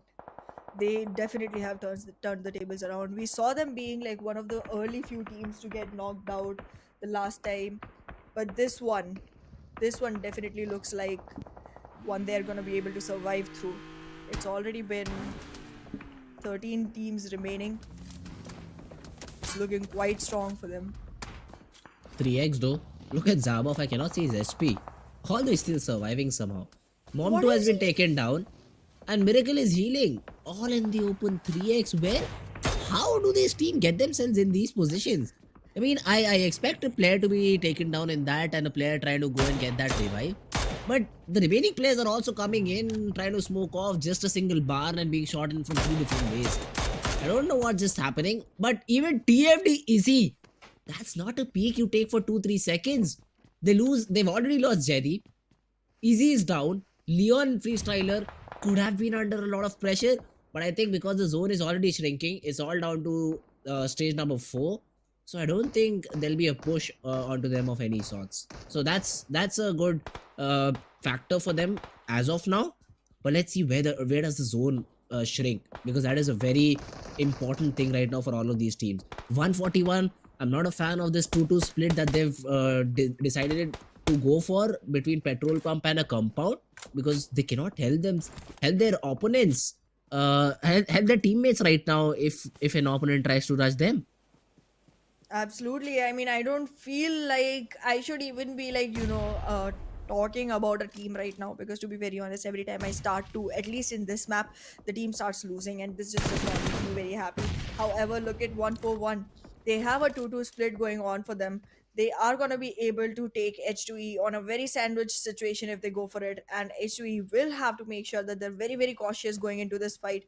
Three players surviving from their side, all three at a very huge distance from each other. It is the map of Miramar. I get it that the players do get to stay away from each other and still survive a little, but no, not in this situation, not when another team is already targeting your backs.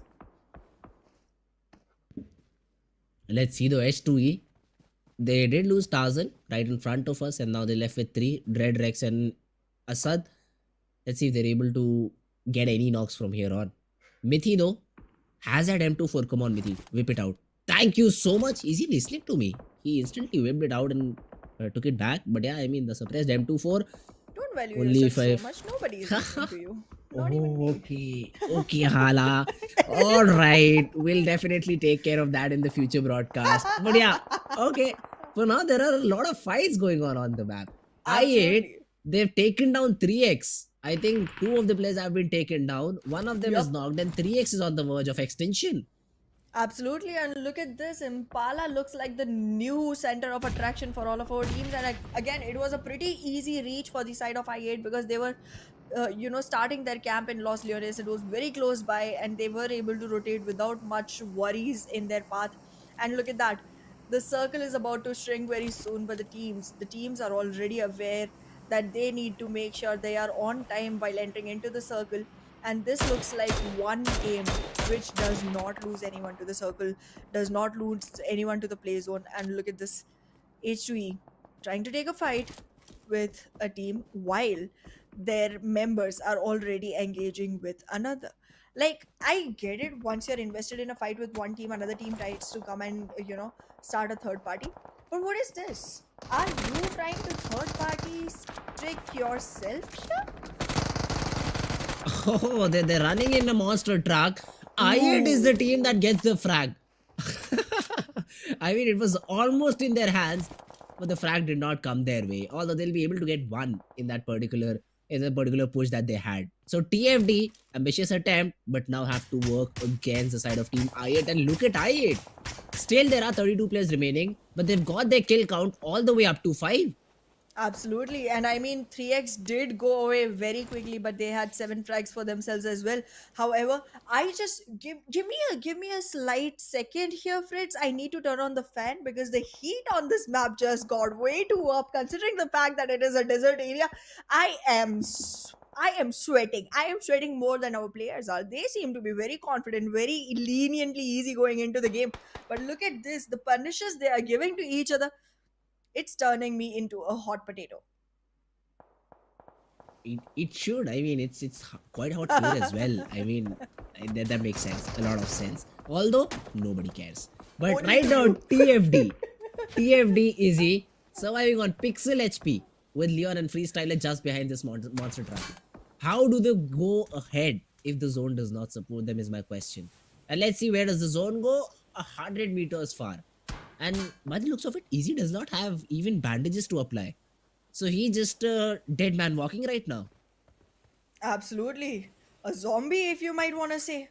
I do not feel like Easy has it easy for himself. He is gonna be in a lot of trouble going forward from here. But look at this. We are seeing our players trying to make their way into the circle, and well, look at the area near Impala. There's a lot of compounds still there with their safety net around it. And those compounds are already being acquired by our early entering teams. X Generation still surviving, and look at that, just 2 players, but still have made sure that the Sunrise Sunset compound is in their control. It's one of the ones with the highest altitude. It will give them easy fights coming into the players. Oh, 141 XJD. He's pushing in. He's looking to take down Asad. Let's see if that's the case or not, because Asad is now completely alone, I think. Dread, the cover he was expecting has been taken off. Rex, though, still there, but the right hand side is something he cannot have a vision on. Sirius, he's also trying to throw in some cover shots. Dread will be taken care of by Mithi. That's the very first frag for 141, and he sees a lot of R3G players out in the open.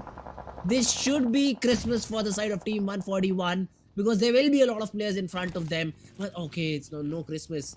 It's no Christmas, it's Halloween instead, because 24 meters is the zone. They have to get in. JD, a good spray. He connects those headshots. He's been able to take down all of the players of Team H2E. They have been eliminated. So what about the zone now? How do they enter inside the zone? Mithi he's being bullied right now.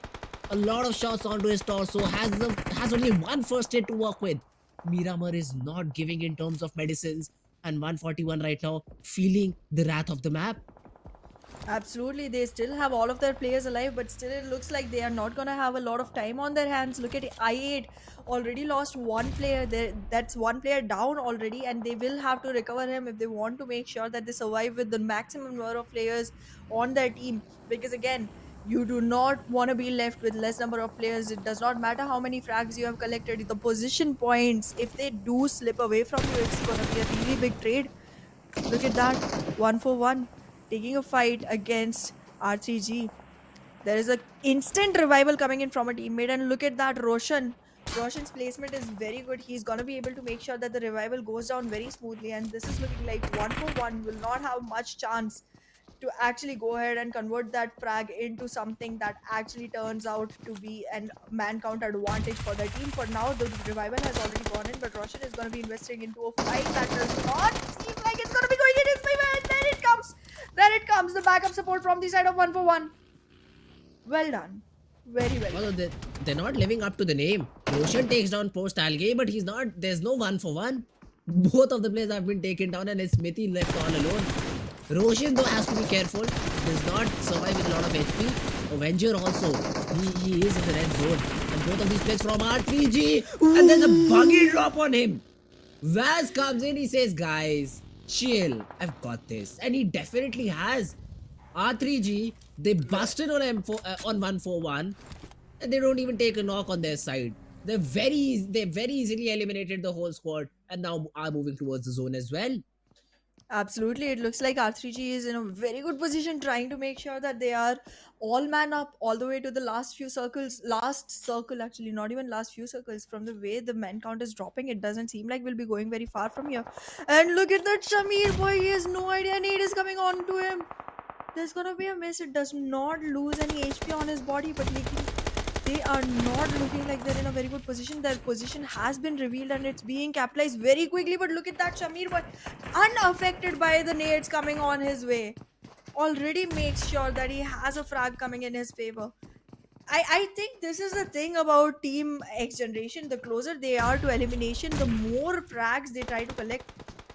It's like they compensate for the placement points all through with their frags. Let's see, it's not going to be easy to take this particular compound even with just two players remaining on their opponent's side, because it's a single choke point, it's a single staircase from where you can push in, and if the crossfire is perfect, you don't even get one there.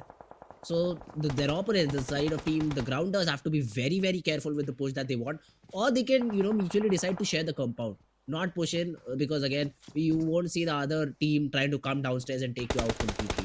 So they can mutually agree, share the compound, and that's what they're doing. Hunter takes down Falak, and XGeneration is like, yeah, we got the first game chicken, Oh, no. but that was not luck on my side. XGeneration though, they have a smoke on the right side. So for now, they're covered. Hunter is still looking. Hunter is still looking toward that side, but NES. Nightmare comes in with a frag. Shamir Boy has been tagged as well. The nade will still delay the push. It will still hold off because he has been able to take down Kilwa. So the revival is going to come in. But XGen, they're not looking very comfortable. Mr. Black does not throw the nade in the right room. He won't be able to get that knock. The UMP could have definitely dealt a lot of damage, and it does, though the knock is not there. Freestyle Black, on the other hand, out in the open, gets taken down by a mini, and he will be fragged out as well. Shamir, another nade being cooked. It's on the foot this time, and it gets a knock. Kilwa taken down, but he's over ambitious. Rushes down, gets taken off. Evil Boy will take care of the remaining players. Hunter goes down as well, and XGeneration eliminated on the 5th spot. Well, they did survive for quite a long time, but it does not seem like they're gonna be making it any further from here. That was an overcommitment coming in from the side of Shamir. All he had to do was wait for Hunter to be able to be on a good enough HP to support him in the fight. As we saw in the last match as well, Shamir does need backup support coming in from the team to be able to convert those tracks into completely honorable, numbers. However, it feels like right now 4 teams remaining and again, one player is knocked. They are not gonna be able to survive with all 4, and if they don't, then it does not look like they might be able to win the last fight. However, look at that. R3G loses one as well. It seems like all our players are trying to get each team on the same man count for this one. As he has been able to get quite a few knocks here. I8, Falak has been taken down. Blade is knocked out as well. So they're not looking in a great spot. Plus, look at the ammo. Usedem does not have a lot of ammo left. It's just 24 in both the chambers. So this is going to be very difficult for them to push in. They've decided to work as a couple and move forward inside the zone, and they'll be able to get in. But R3G, they're just knocking right outside these silos. So R3G's first priority should be to take down I8, but this is what we know. I don't think so they're aware about this threat. Or they might be because of the smoke now.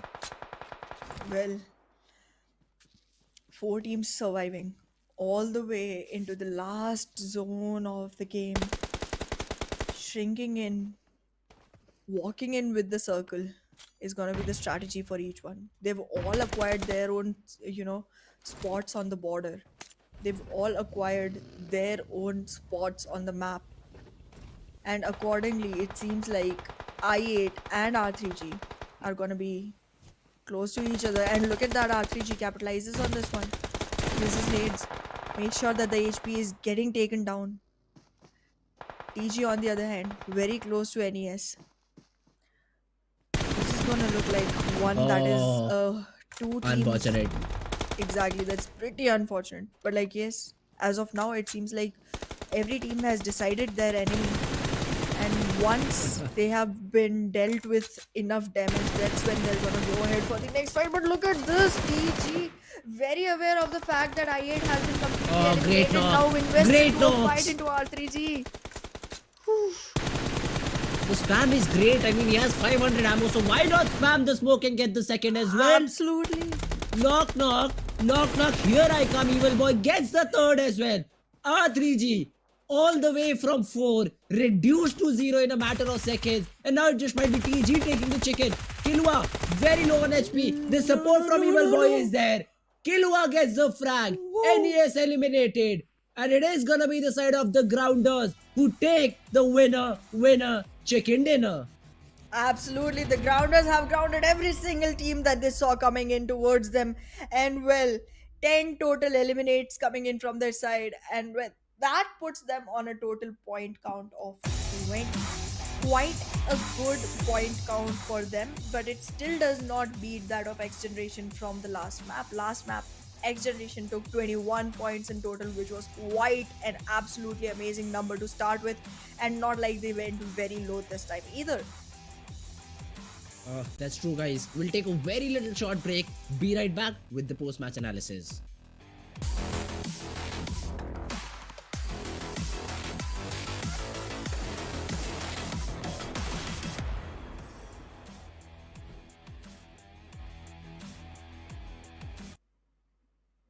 I cannot believe my eyes. I cannot believe my eyes. I thought R3G had a chance. I Uh-huh. thought AGI8 had a chance. Uh-huh. I thought our teams were gonna be, standing there with their flags in their hands, like Yuri Gagarin and Neil Armstrong, just waiting to be the one that actually goes ahead and puts it on the moon. But no, it was Miramar instead. So they both got knocked before the other two teams, which were not even there with the full man count. Yep. How does that happen? The 500 ammo M4 is how did that happen. The spam True insane. I that. mean, I'd say R3G again, just like Team Star, played like a tier 3 team, maybe. All out in the open, grouping up. Who does that? Who does that inside his smoke? You're grouping up, maybe try to exchange medicines or what, I don't know exactly. But who does that? I mean, now this is something which is really basic. If you throw a smoke, if an opponent is spamming, you just take two opposite corners. You don't stick in the center together because that's exactly where they spray. And that's what happened. A random spray of M4 comes in, takes two of your players down, and essentially it becomes a 1v2 for your last remaining player. And I mean, TG played it very brilliantly. The zone supported them as well. I'd say the zones definitely supported them a little bit. But it was TG all throughout who really deserved the chicken after the performance that they gave. Absolutely. But he's still not one that takes away the most number of points, however. So I Okay. guess we still have the leaderboard going towards the favor of X Generation. However, we'll take a look at that, and there we go. Wait, Falak is that young? Or is it a very old picture? Why do you ask though? Is my question. Let's focus on the eliminations, Hana. Eliminations. Six I get eliminations to it, but his like name. he was the so here's why I ask. He was the MVP last season, right? Uh-huh. He was. I am pretty old. I've done nothing in my life that puts my name on the board. Ever. So I feel disappointed in myself. But yes, very Okay. well done from Falak. And as we expected, like we were talking since the beginning about how the impact of Falak is going to be in the whole team of I8. It hasn't been the exact outstanding one if you go for the whole team cumulatively, but it does seem like Falak hasn't lost his shine. It definitely seems so. And he has grinded to be a bit better, is what I'd say. Because Absolutely. again, coming into I8, a highly aggressive team and still being out on top, kudos to Falak. Kudos to Falak. It's again another player from team I8. It's IQ who's second on the position. Who's second in terms of position in top players. But who comes out on top? It's the last player from the grounders. It's Evil Boy with 4 eliminations, but his team is right on top in the map of Miramar. Absolutely, and it feels like all of the players have given their best and their teams have seen the advantage of it. Because, like, okay, I see X Generation did get eliminated a little early, but then I8 and NE as well as TG were all towards the top four teams that were able to survive on the map of Miramar. And again, highest eliminations going to Falak, highest damage going to IQ, assists going to Blade, and well, highest healing was done by Shapata. But look at that, 3 out of 4, all taken I8. by Agon X8. Exactly. I feel so good for being one of the people who were hyping I8 alongside you. Like you were one of them as well. So like Uh-huh. makes sense. I do agree, but really, do these stats matter? I mean, at the end of the day, you need to be on top as a team and not You're as just trying to individual players. you're just I trying to mean, make yourself feel better now. Oh, no. You're just Okay. trying to make yourself feel like it's okay if I get 0 kills when I play pubs. It's fine. But look at this. Look at this. Again, 9 frags to their name, 4 in terms of placement points. So even if you have all the stats in the world in your name and you end up second, it won't matter a lot. The grounders, they're happy with the first position and not having their names in the statistics chart. So essentially, they win the tournament and they're like, yeah, we don't care about the stats. We're the champions. So that's what I want from I8 though. I8 should be out on Absolutely. top. But that has not happened right now. Regicide though is another team that finished up third. Most of the teams we've expected them, but a surprise exit for me was the one of 52 Esports. No points to their name. Absolutely. They are looking pretty low on the board. Team Star again did not deliver the kind of performance we were expecting from them. But yes, I did notice X Generation has 7 total points on this one. They had 21 on the last one, and yes, you were right. The number of frags and the total points. I did get a little bit confused in that. The thing is that X Generation had 21 total points and QR had 15 total points. So like considering that Mhm. 21 going along with this 7 makes it a 28. X Generation has become one of the teams I really want to look out for now Okay. because one, they are the qualified team. So in our books, the underdogs trying to climb their way up. And also a very strong one. I see them being super strong, super impactful in their performance. Just love it. And I like the only complaint I have is please don't leave Hunter and Shamir Boy to be the only two people surviving from your team. This is Uh, the second time it has happened. If all four are alive, even if they're able to use you as bait, it's going to be very advantageous for the team overall. why are you saying the remaining two players are not good enough? Do you want I'm to just use them saying I as haven't bait? seen the remaining two players play enough. It could be interpreted in different ways, Hana, and I'm really See, happy that's to why I'm do gonna so. just go ahead and clear this. So here's the thing. Okay. If you're dead, you are not Uh-huh. gonna be of any use to the team. So Okay. yeah, if you wanna say not good enough, I agree. For the first two games though, right? I mean, there are Yes. still If still you more stay games alive, to you're go. gonna be helpful, and that's just that. Yes. No argument on that. That is true. That is true. So X generation, keep that in mind. Hana has already said it. The remaining two players don't be eliminated early on. Shamir Boy can do the heavy lifting, but he does need the team support as well. So yeah, X Absolutely. generation for now consistent. They ended up fourth, I think, and had good number of frags as well. So for now, consistent enough. I8, a game which should have been in their bag, slipped right off their hands. I think they ended up uh, fourth or fifth overall in the standings, but they were overall at the second position because of the frags that they had. So yeah, a good mixture of teams, slowly and steadily just performing. You need those 1 or 2 games to get your hands warm. But now coming to the map of Sanhok, this is where the things will get a bit interesting. Absolutely. And trust me, we are just stepping in. Oh I yeah. am gonna take today's day as my research day. Like I know the teams are gonna be reading each other as well. But once these matches are done, what I wanna Hmm. look for is which team is whose kryptonite. Okay. Because then you know absolutely for a fact when the groups get mixed, when the groups get merged, things will get really spicy.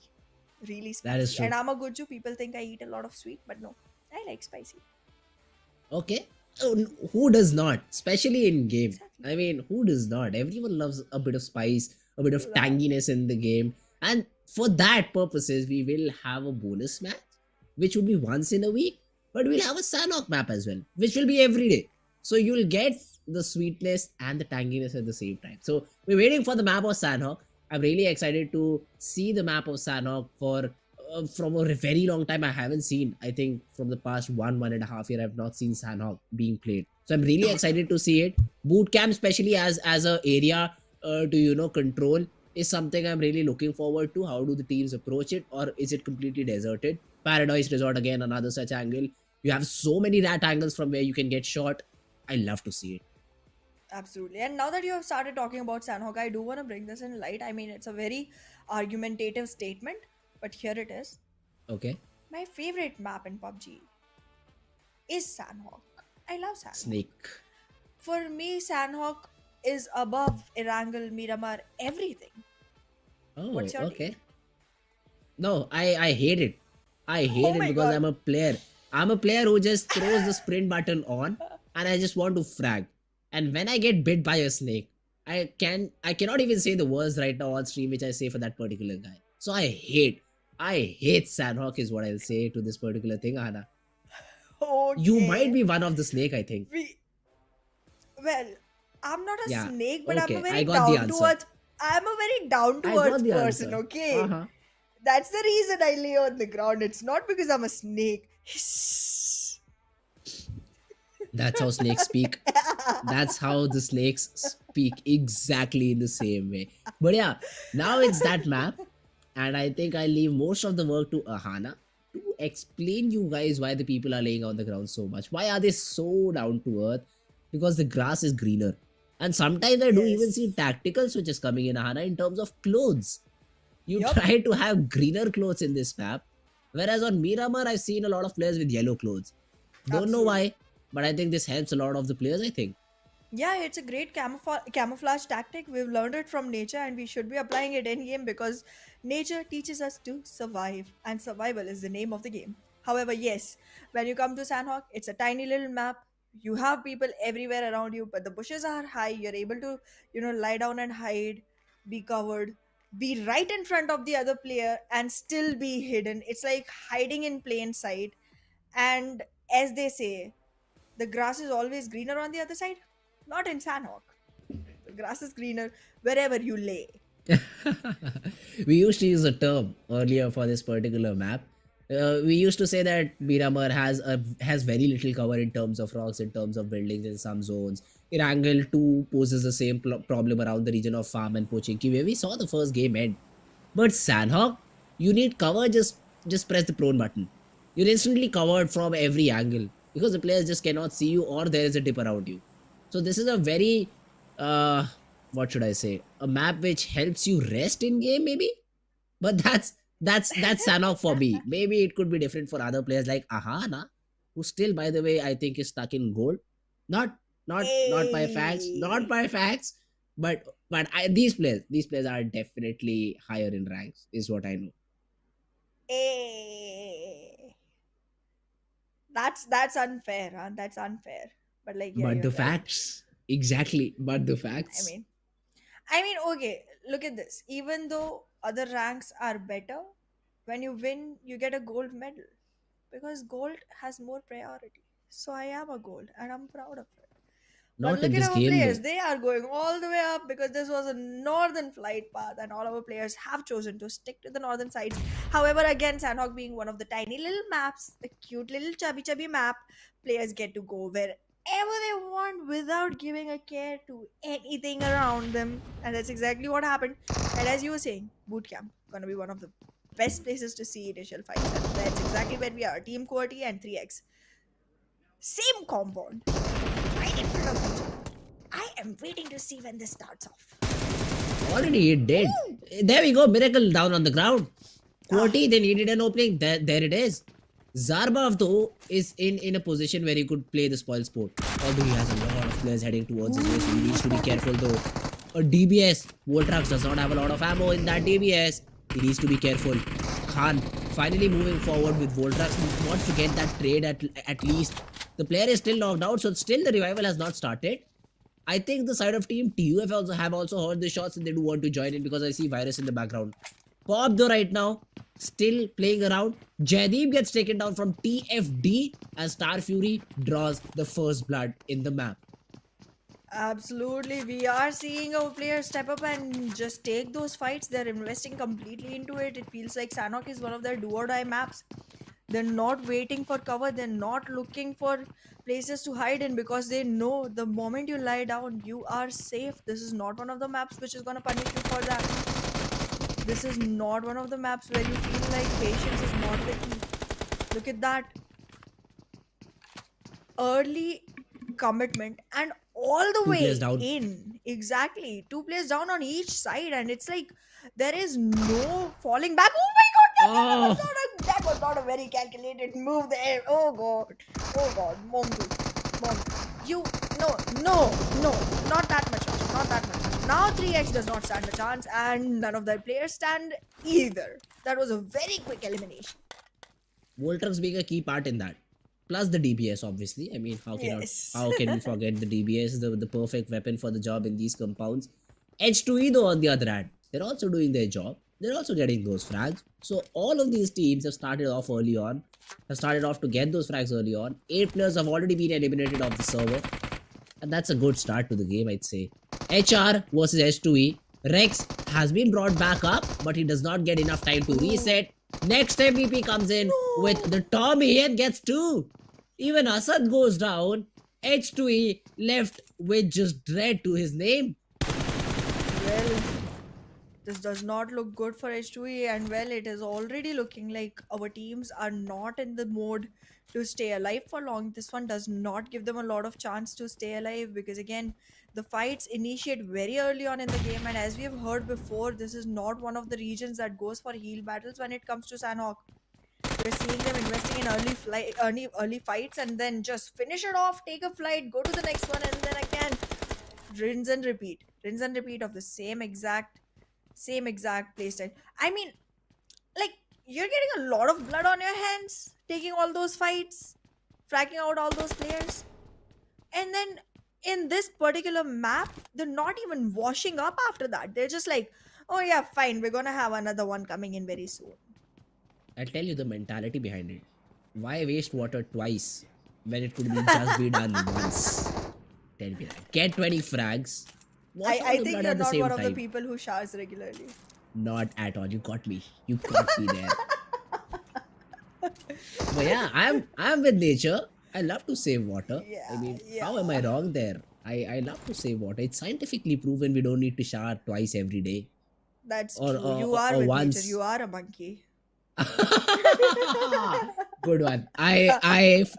From my side would like to give you a point for that. But yeah, Thank I mean, you. Yes, we how are how even. how could I forget my ancestors? I mean, we all were monkeys from the starting, right? We might have played this map of Sanhok as monkeys as well, if you think about it. But Oh yeah, I mean, yeah, for IRL. now, as players in game, Dread is all alone. Has an AK. Probably we played with what, like apples previously, but right now Dread has an automatic rifle to work with. And HR, if they decide to all share a vehicle, could be treacherous, could be disastrous if Dread is able to land a good spray. Two of the players have decided to. I think Tears is also joining. This could go very wrong. Tarzan though is also surviving. Okay, so H2E. Now with just one player, they have two players standing. Dread making sure he still survives and not goes for the spray, not goes for the ballsy play. Lays down in the grass just like Ahana did, and is surviving for some points. Personal attacks. No. Okay, well, you Huh? can. I've Okay. attacked you Uh-huh. personally as well. It's just you're more bruised and injured. Anyways, going back into the game, the Uh-huh. Okay. most injury has been to 3x. They were eliminated so quickly. And if you take a look, since after them, nobody has been eliminated. They were the first team to get off of the map, and it's been a while since they were taken off. No one else is following in their footsteps. It is devastating and heartbreaking and nerve wracking and all the other synonyms that you can find in the thesaurus for Team 3X to have lost all of their players so early into the game. I don't think their survival time even crossed 1 minute. Oh, so many Hanas around. Look at this. Oh, Two players. I do see two snakes in the grass right now, isn't this your which favorite are place now just because it keeps you around so many Ahanas? I know not I'm your really, favorite person even though you don't say not it. not at all, not at all. But I am really feeling bad for Team Agni though if they walk towards that particular area, which it seems that they won't. You never know. I mean, it's better to have information about snakes than running into them while they're laying down because Well, they do I take you down mean, very quickly. I knew that I was gonna love Sanhok map even before the map was released because I am a Harry Potter fan who has been a Slytherin since day one, and I guess that's the reason Sanhok is my go-to map for whenever and how many times ever I want to play this game. However, going back, Even Harry I Potter was scared of the magical forest though. that's true, and that's why he wasn't a Slytherin. I am. So you accept you're a snake, right? All right, yeah. I mean, if I have as slick back hair as Malfoy, definitely why not? Then we know that you're lying because we've seen you on camera. But wait a minute. There's the Ooh! snake I was talking about. Evil Boy gets one, but there's no one to support him. Unfortunately, he gets taken down. The Destroyer. Destroyer, a free frag walking towards him. Mars gets taken down as well. Would love to hear the comms of Team NES right now. Would love to hear them. But we cannot, unfortunately, though. The Grounders. Very, very bad start. Two players have been completely taken down and only one frag to their name. Exactly what I was thinking. Like, it's been a while. Every team we see, they have one defeat to their name and they have two losses on their name. And this just does not look like a fair fight for any of the teams that we are spotting. And I want to know which is this team that is going on capitalizing in the number of frags. And look at that. Did you just fall down, Jalad? He did. I mean, I did talk about being down to earth. I did not mean about being inside it. Excuse me. No, he fell on the ground, not inside the ground, Hana. Come Yeah, on. but if he dies by falling on the ground, then he's gonna be buried inside the ground. So it's like No, they get converted to a eventual. crate, a green crate. That's what they get converted into. Not inside the ground, still on the ground. But what is True. this from Izzy? He's swimming.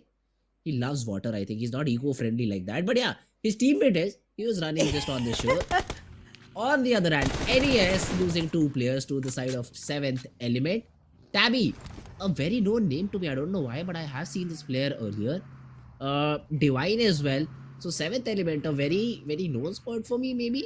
They've got those two defeats early on and are still standing with 4 players. That's great news. Absolutely, another qualified team making their way into this whole ecosystem of invited teams and just knocking them off of their feet, shackling them around their spots, and just keeping them on the ground, making sure they do not take a flight of high confidence. Look at that.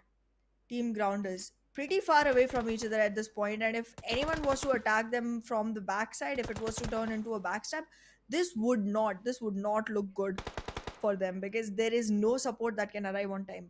But on the other hand, R3G stuck very close together on a 2-2 split, looking like one that could take on a really good fight against the approaching team trying to make their way into the circle. And again, Aegon X I8 already in the crosshair. This does not look like I8 is having a good start for the tournament. However, you do stumble and fumble and tumble and eventually get back on your feet. That is depending on whether you choose to get back up again or not in the first place.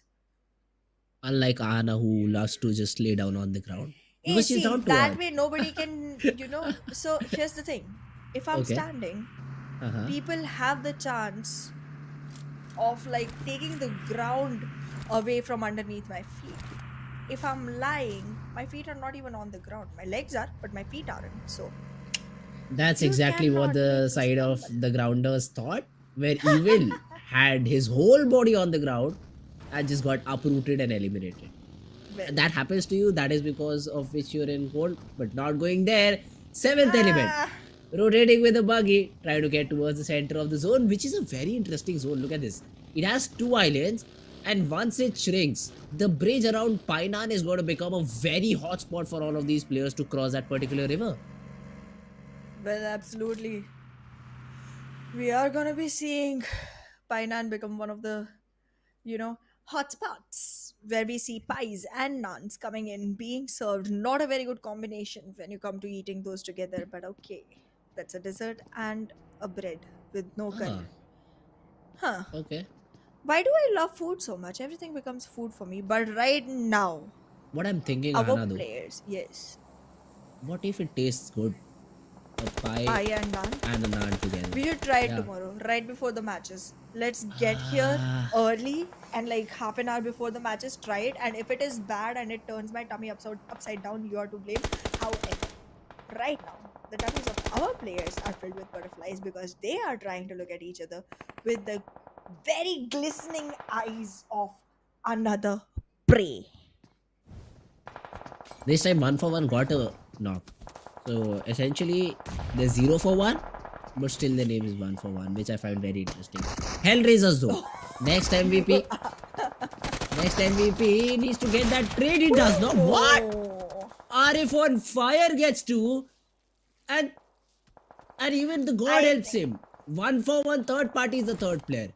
So North Esports have been given a lifeline by 1 for 1. Well, it does not look like he's next MVP anymore. It looks like he's the next elimination for every single time. Not getting his name on the board yet, and it just does not seem like he should stick with the name. It will be very disheartening to go ahead and be another elimination with the name next MVP. However, Okay, 14 teams remaining. I tried to be that very has to subtle in hurt. saying that so that That I did has not to have hurt. very much. It does. I mean, so here's one thing about me. I'm very harsh, but it's for your own good. I'm like, Ah, I'm like, name use, I guess. or maybe like The Khan. more bitter, the more negative. But look at that. When you talk about health, you can see a whole HP bar get taken away by the hands of Khan. His name is Khan, and he's gonna make sure you are not alive. Same thing has been said by Mr. Black as well, because he takes down Izzy, and with that, we have another elimination. This time, though, Team Faulty Devils. This is a team which hasn't been performing, right? I mean, they've been seen them Yeah, for the past, I think, 2 games is what they've played, and they've not been able to come even in single digit positions, let alone some finishes. Though I hope they improve upon that. R3G Regicide. Here we go. It's a knock on to Destroyer. And Regicide want to follow up, I think, Roshan. He's still on top of the compound. Whereas Vaz, Knock Knock, and Avenger could be seen rushing towards Destroyer to get that frag. And they will be able to, because Destroyer is all alone. No support absolutely. whatsoever. That's right, and Destroyer is gonna be able to communicate that knowledge to the teammates. He's gonna make sure nobody tries to come and save him because here's a whole plethora of players standing right on his throat. They've taken him out, but now look at this. The grounders. Mr. Black is the only one surviving. He has only one frag to his name, tries to make it two. However, it's just a knock so far. Gonna go from the back. Make sure he takes the elimination, but well, in the middle of it, he gets pushed back. Well, 2 eliminations to his name, but still not much conversion. He gets taken out, and that is it. Team QWERTY. Team QWERTY looking really good with 7 frags already to their name and only one loss. However, a big loss nonetheless. Make it 2. Make it 3. Team QWERTY is losing their breath. They are losing their breath, and Regicide are the ones making them choke right now.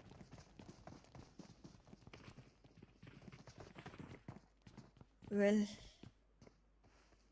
this looks like a very slow moving game for these two teams. Yep. Not It's investing all completely. it's all down to Pop. He has to decide, does he fight or does he evade and try to, get inside the zone. Because still there is a player from Reggie side. Knock Knock. Here he comes. He doesn't knock though. He barges in with the gun, which is wrong according to his name. But even Reggie side are getting taken down. Avenger goes down. Vaz goes down. So Team BABLU gatekeeping the side of Reggie's side. It's all down to Knock Knock, who takes down Pop with the DBS. But now is the last player standing for his team. Knock knock shot pop. That's gonna be a very good tongue Oh, twister. Knock knock shot pop. However, that is true. Team BABLU, their logo is so aggressive. I was expecting way more from this team. Did not deliver yet, and I feel like my hopes are coming down for them. I don't feel like I'm gonna be as strongly looking forward to seeing some miracles coming from their side anymore. They are not delivering to the mark that I was expecting them to, and with that, we see another disappointment coming in with NES already getting taken out. And QWERTY, what just happened? How did QWERTY lose it? Oh wait, yeah, we did see it. Yeah. My bad. Uh-huh. All good, Hana. No problem. We give See those that. to snakes. This is something we were already talking about. Like, we've reminded the players twice already. If you're dead, we don't remember you anymore. So it's Oh just yeah. That's true. That's true. RIP, I guess. Now that could be Team BABLU as well. They're trying to take the shore. They're trying to swim through the river maybe. And that could be really harmful because you have Team Magnus, you have Team I8 who are looking this way down. Also another team, I can see them on the mini map. A close-up would be nice. 70, I think, is the one holding the shore. So it's not going to be easy at all for any teams to come their way. And let's see how does this compound hold pan out for them. I8 also has a compound. Magnus, they're fighting it out against Team Star. Star, they really had a good option in the map of Erangel, but they just threw it completely. Let's see if they do the same thing in this map of Sanhok this time. Reviews, He's taking a spray onto the side of Team 7. He would try to use that buggy on a bridge in the 5th zone, I think. That's just madness that they're trying to attempt. Well, this is not looking good, not looking good at all. All our teams are in a very bad situation with so much presence around them. Team Team Magnus already very close to each other, trying to approach each other at a very fast pace. Zibian being one, standing there for the support, and Zen Drawlin already approaching the rest of the team, while Team Star is still waiting for the players to come together and take this fight. Oh, they've already diverted their attention towards 52 Esports. And look at that. Magnus Drawlin, that nade. Why? His No, teammate. no. I don't even want to talk about it. Oh, the player go. Oh, that has to hurt. It's Zibian all alone. Because of a nade from his teammate, he's all alone. He gets a frag. Okay, he confirms a frag. Oh, third party. What? This could say, okay, it's not a third party. Zibian with some shots. And What? Zibian, what? He clutches it out. A 1v3 from Zibian to save his whole team, Hana. Exactly. I mean, you could have literally timed a nade well and gotten rid of every single one of them, but Zibian is going to be making sure that his bullets go faster than your nades and that just hit you right in the head. It makes sure that Zibian is able to make all of his team come back to life, and again, the zombie squad comes back into the game. However, it does not seem like a lot is still ruined for them. Take a look No. at this. Take a look Oh. at this. There are 7 frags, 6 frags, 5 frags coming in from the teams of QWERTY, Star, NES, 7th Element. All are buried deep in the ground. And Magnus, all of the players alive, they've only fragged out 4 from the opponents, but still looking pretty strong. And Team BABLU losing one after the other, losing players one after the other, and it does not look good. And all the revivals that Zibian went for, they're turning out to be really good choices. Because look at that, Zen already starting to convert frags for his team. Oh, the legs. The footwear, I'd say. That Hana really liked. Got some damage done onto Chotu. But yeah, I mean, he still will be able to patch himself back up. The question is, will he be able to get the revival? Because Hassan is just around the rock. But the thing is, Magnus is all watching onto Chotu right now. So getting that revival is not going to be easy at all. But let's see if he's able to at least attempt it or not. Magnus have a good ridge. Plus, I think they have the zone as well now. Chotu, oh, he's being targeted. He's being shot down. And that's Zen with a frag. Magnus with 7 frags overall. Now rotating inside the zone as well. The only team I think that they... Okay, not only. There are 3 teams with 4 players standing. So BABLU should play the spoil sport right now. Just be the Ahana in the grass and try to let the other 3 teams fight it out, and then somehow suddenly get up and get some frags and get the chicken. Maybe that's what Wasi does here. Look, he needs to do that because his team is still learning to walk, still learning to stand up for themselves. So he does have to stick to crawling on the ground. However, right now, I do not feel like I have very high hopes for 1-for-1. They haven't delivered in the last 2 matches, so I do not see them being one of the teams that goes ahead and makes sure that they're getting, the chicken dinner for themselves. Watch However, them win. AGI8 and Magnus Esports are both some teams that I have expectations from. So for me, it feels like the prediction for the last circle, for the last zone, is gonna be AGI versus Magnus. However, we can be wrong because the last map we saw it happen. R3G and AGI8 were our calls, and they both got taken out at 3rd and 4th positions. Watch Sad day for 1-for-1 win Casters. this. Don't do that. Just watch. Yeah, you've already said it, so it won't happen because Casters Cast is a real thing. And look at that. Sirius already gets taken out. Sirius is seriously not gonna be able to contribute anymore for his team. And Mithi getting knocked all the way down to the ground. And now it's just 2 more players remaining from the side of 1-1. And for once, my prediction falls right. It's gonna be AGI and Magnus fighting the last fight for this one.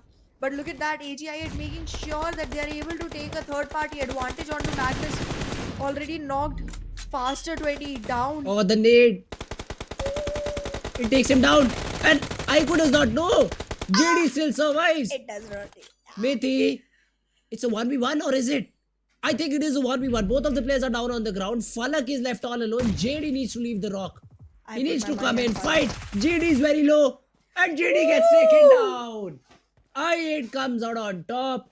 But almost 1-4-1, almost forced Ahana to eat her own words. Almost being the keyword here. But well, in the end, when I saw it was Falak versus JD, I knew I was gonna put my money on Falak. He was gonna be the one taking it all home. But there it is, the winner chicken dinner coming in for the team of. I think there's a little bit of problem here from the technical side. It is gonna be Team Agon XI8. You Yup. can ignore the screen for now and focus on us unless you've already muted us because we're annoying, but that's just that's your bad then. Yeah, I mean that was it for game number 3 though. We will be jumping to a 15-second break. Be right back with post-match analysis.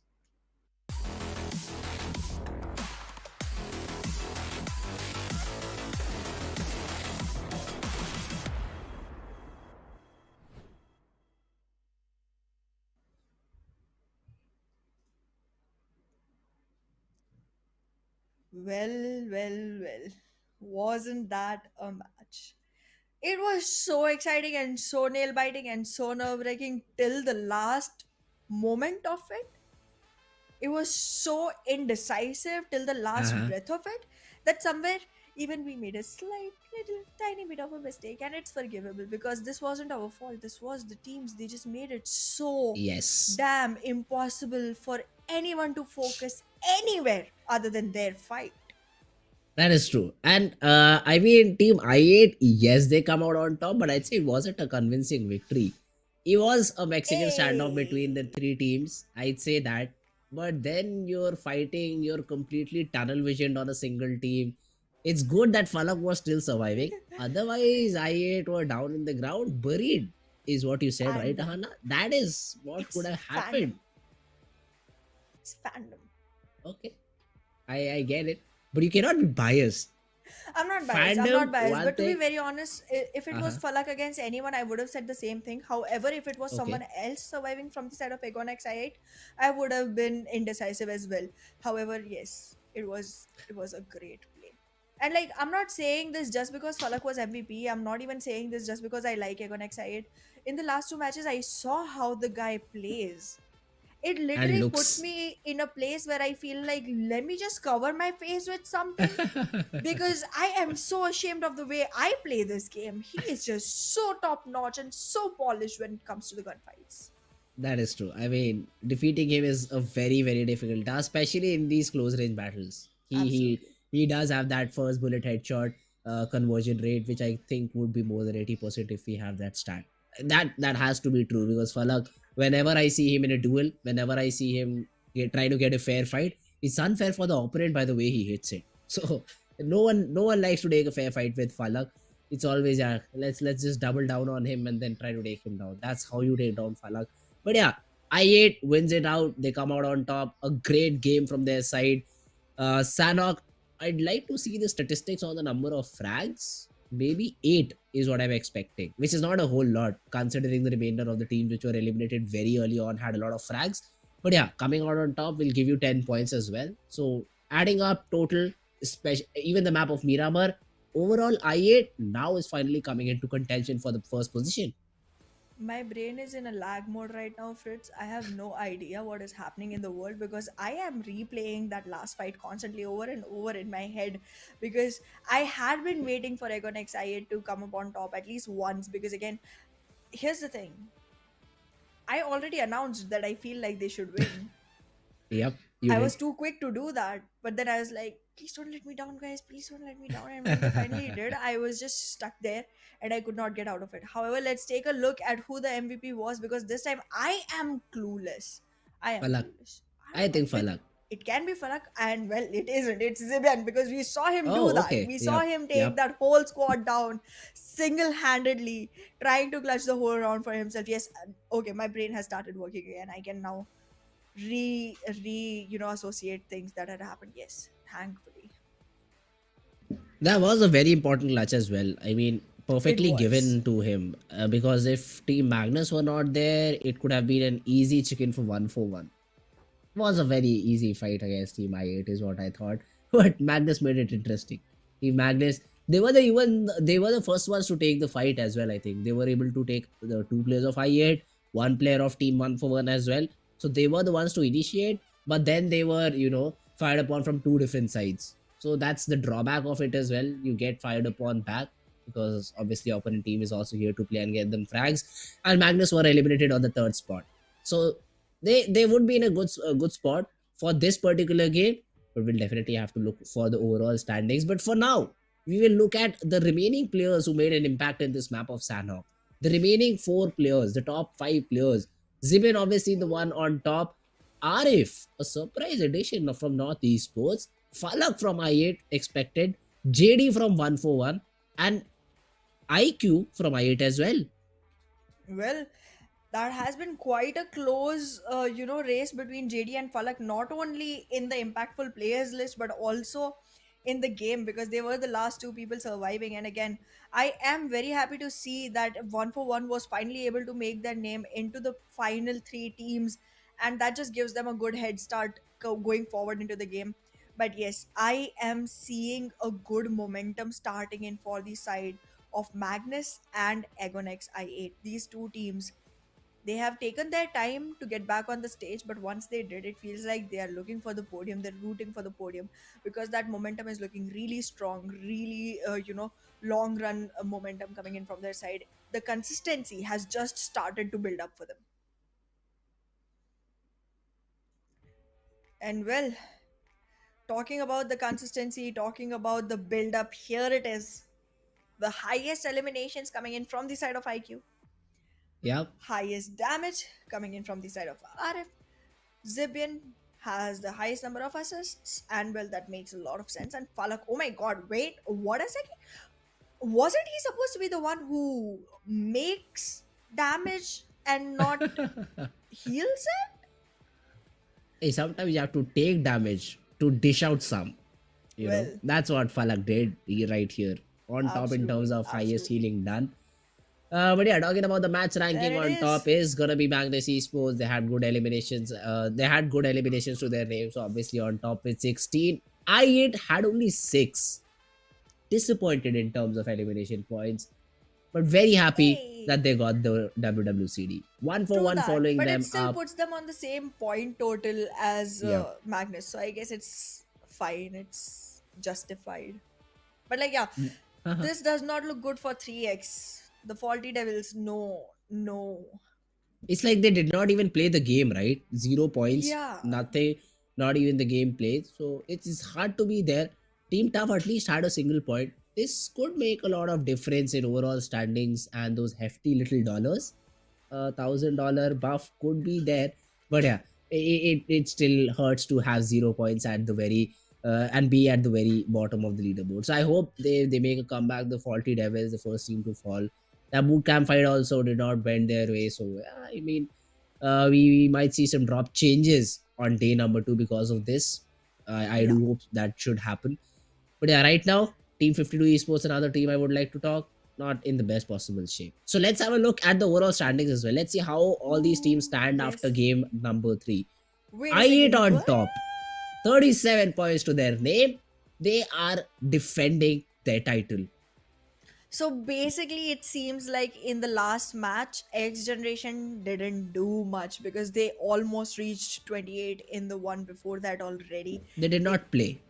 yeah, they did not play enough to, get themselves at any advantage. But like, yes, I mean, come on, this does not. Okay, yeah, I8 is here to make claims, but like, look at this. Very, very hard work required from the side of every team under 52 esports. Like, this is not a score line you can go ahead with. I know this is just the first day, I know this has been just 3 matches so far, but this is not justified. This is not justified at all. It's gonna take a lot for them to make the climb. Like, every team from the 16th position and under needs more than 30 points to get close to I8. How does Team Negatives go negative in terms of points? Because they have positive points right now, 2 points. I'd like to know that. But yeah, If only we had negative points. that's true. That's true. But yeah, talking about schedule, we are finally done with the map of Sanhok. And now we'll be moving on towards the land of DMRs, the snipers as I love to call it. The map of Miramar. Absolutely. And I want to see how this one goes because, again, it seems like we are gonna see a revenge, spirit coming in from the side of I8. They were very close to winning last time they played Miramar, and this time they might want to convert it into one, considering the fact that their consistency has not only brought them all the way to the top, but also given a huge point gap between them and X Generation. There's a 9 point gap, which is Yep. almost another chicken dinner away to actually make it through. Or maybe getting 3 more frags every 3 games. So it's basically it's But not then easy. in yeah, but then if you talk about frags, then in frags, it's not like I8 does not Oh yeah. score Yeah, some yeah, for yeah. themselves True, as true, well. So true. you would have to equalize a lot of numbers. But like, yeah, if you go ahead and get yourself a chicken dinner, that is like the advantage that you get to secure. However, yes, I do want to see that fire of revenge, that cold look coming in from the players of I8 for this one. And also R3G was another team that was very close to getting a chicken on Miramar the last time, and if they're Yes. able to get one this time, they might be able to find themselves at a better position on the leaderboard, and that might just be something very very helpful because, again, let me remind everyone, bonus points are your brownies. You need Yes. them. It's not just there for show, it's not just there for money. It's gonna be your starting for the finals. That's true. That's true. Getting those bonus points is very important. And here is when you start. I mean, from exactly game number one. We can give you the first day off for most of the teams. I mean, after 5 games, we'll say, yeah, these teams from 10 to 20 did not have a good day. They were not able to perform. Hopefully, they get back into action on day number 2. But then again, if you end up with 5, 6 points after 5 games, that would be unacceptable, is what I'll Absolutely. say. I mean, you cannot be in that particular situation when and if you don't have more points than 10. I mean, getting back into the game or eyeing for the top spot is something you should not do. But still, Yeah. you will be in the race for qualification. Top 16 is what matters right now for most of the teams. So that is where they'll try to, fight it out. Well, that's true. However, yeah, going back to reiterate on the point, like, we could literally give you all the days off. You could take your time and like, just get back when you feel like it. But the other teams, they are not as forgiving.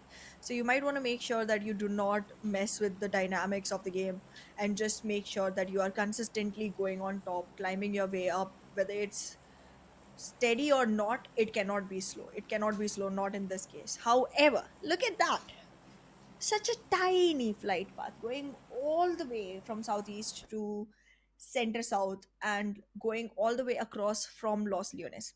Now, again, we did see I8 go to Los Leones the last time, and they found it very easy to go into Impala when the circle hit.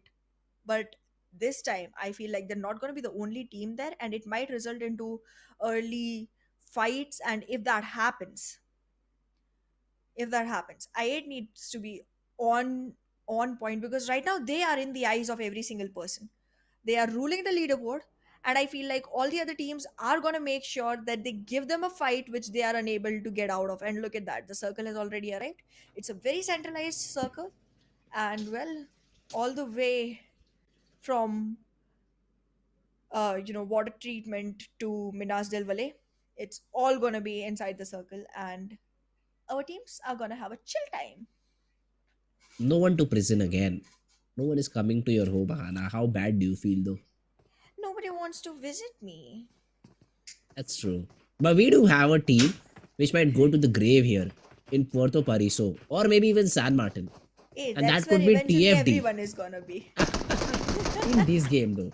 TFD or Freestyler is able to What? get that SKS knock somehow. He is being chased here. Killua tries to spray him down, but Freestyler What? another shot. What is That this guy is. doing? That Evil was. Boy finally shuts him down. Exactly. That was pretty bold. That was very bold coming in from the side of Freestyler. He was alone. His team was pretty far away. He tried to manage the fight. He got one frag. He got another. But well, his team did not arrive for the support at the right time. And now none of those frags are going to be converted into elimination points for the team. And that's just disappointing because once your teammate starts taking those knocks down, if you do not arrive on time to support them, it's just disheartening because you lost a player for no reason, no conversion. This is heartbreaking. Or maybe Heartbreaking. not. Freestyle, they're here to take the revenge on behalf of TFD, and here we go. Fezzi is able to get the first one onto Destroyer. Evil Boy, he's looking for a trade here. But does he be given one? Drop Shot has just a shotgun in his hand, so he needs to be as close to the action as possible. Okay, no, he has an AK. Oh, I think I saw a shotgun, but never mind. It's an AK and a UMP combination. Chapu gets a raid onto Evil Whoa, Boy. whoa, whoa. Freestyle, they're here to wrap things up. Fezzi, yes, he will be taken down, but his teammates are there to get those trades. But it's TFD, the team who took the early two eliminations on their side, to come back, sting the players of Team Freestyle in the back, and take Fezzi off the game. Well, they do take one player off, and this does not look good. You have two frags on the cost of one player. Does not turn out to be a very beneficial trade going in the long run into this game. But look at that, trying to make advantage of higher ground, make all the peaks that are possible to make sure that TFD is paying for whatever they've already done, trying to deal out the instant karma right here. Look at that, spots out easy and just shuts him down that easily. That easily. Now there's only one more person surviving from the side of DME. Will he be able to even make his way into a revenge battle towards Freestyle? Freestyle looking very strong right now. They are trying to make sure that they spot out Leo and punish him for even aggressing towards their team. This is how you protect your friends. This is how you protect your teammates. This is how you go ahead and be Vin Diesel and be like, I have family. Look out for me. Okay. That's not what he sounds like, but like I don't know why he Okay. sounds like that. I get it. I get what you're trying to say. And I also get what Team Freestyle did right now. They lost Fezzi, but they got 5. It's a So good if my trade. math is correct, all the 4 players go down and they get 20, they should be happy, right? They That's should be. They should be rejoicing. I think their vehicles are headed towards the party spot right now. They're just gonna be like, you know what? Play some music. Let's just sit in solitude and dance. or maybe loot here because the job is True, not over yet, right? true Oh, that. I celebrate way too Usama. soon. Usama's Osama. swimming as well. So he's also celebrating. But the thing is, 1700 meters is what you need to get inside the zone. How do they do that? Because I don't see a vehicle. The road that they are near about spawns, I think, 2 or 3 vehicles, that too if they're lucky. So Team Star, in terms of rotation, I think are very hampered right now. That's true. They do not look like they have much going on for them right now. No frags to their name. No losses either, but still not a good start. Not a good start. They need to look out for something to help them go back into the circle because look at the speed the circle is running with.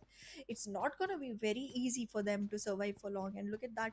Still focused on the loot. Are you even going to go ahead and collect enough meds to make yourself survive through the circle? Oh, they found a vehicle. They found a vehicle. But this is not going to look Pickup as truck. good because, again, one vehicle, four players. One Plus, good spray, you'll. Uh and huh. everyone is gone. Plus, you need the fuel tanks as well. I don't Yep, think so. A pickup truck with the default fuel will take you 1700 meters in one go. So, Team Star, let's see how do they rotate, how do they play this particular rotation out. For now, though, they do have a vehicle and are now moving towards the zone successfully. But so, on the other hand, we have Team XGeneration versus I8. whoa. Now tell me, Hana, do you think Falak is going to win this one out? No, it doesn't seem like. It doesn't seem like. But again, this man is really good at his game, so he might very well. So here's the thing about Falak. If he has enough time to heal up, he will. He will clutch this out. He But gets a knock. okay, he did. He did heal up. He's gonna be able to clutch this out. He just has to be very aware of where they're coming from, but he does not look in the right direction, and that just shuts him down. And I am just disappointed.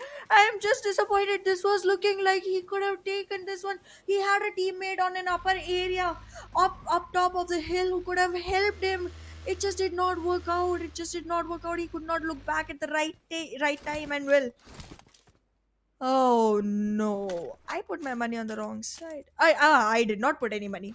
Huh, it was just the Okay. words. Yeah. I mean, that's true. XGeneration though would be happy with the frag. That's true. Eliminated Falak with the whole team, and still Falak was able to get a knock with the nade. Only if he Exactly. And was here's lucky the to. thing about the Uh-huh. fight between XGeneration and Egon X8, they are the ones competing for the top position. Oh yeah, So that's true. this one has to sting more than any other. Like Falak being picked out is definitely a damage for Egon X8.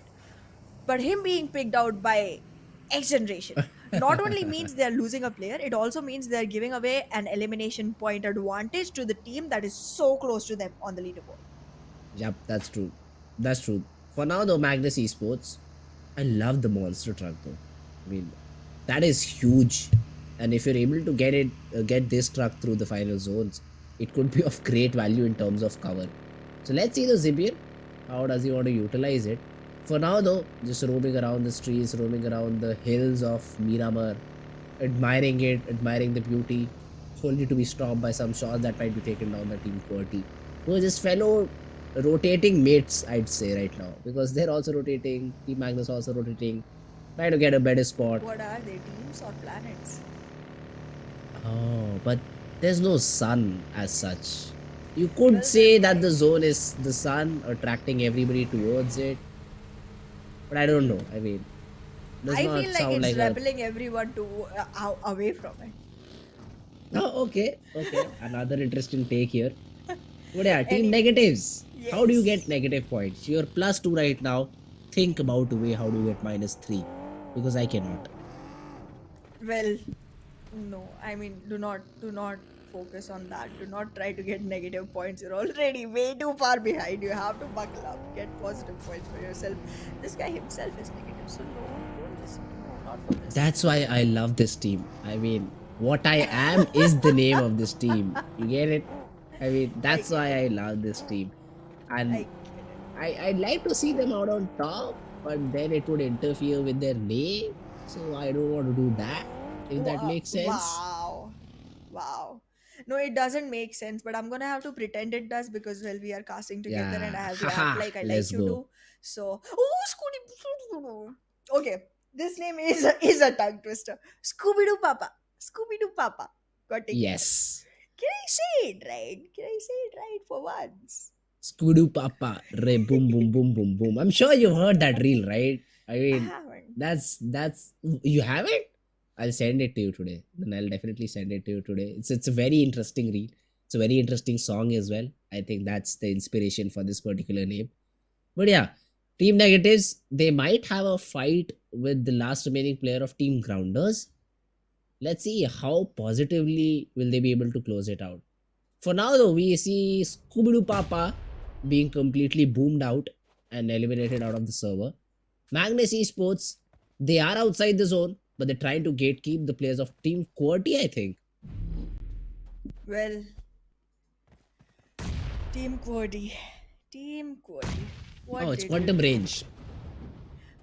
Well, QWERTY, Quantum Rage, both teams, none of them looking as good this time as they should be.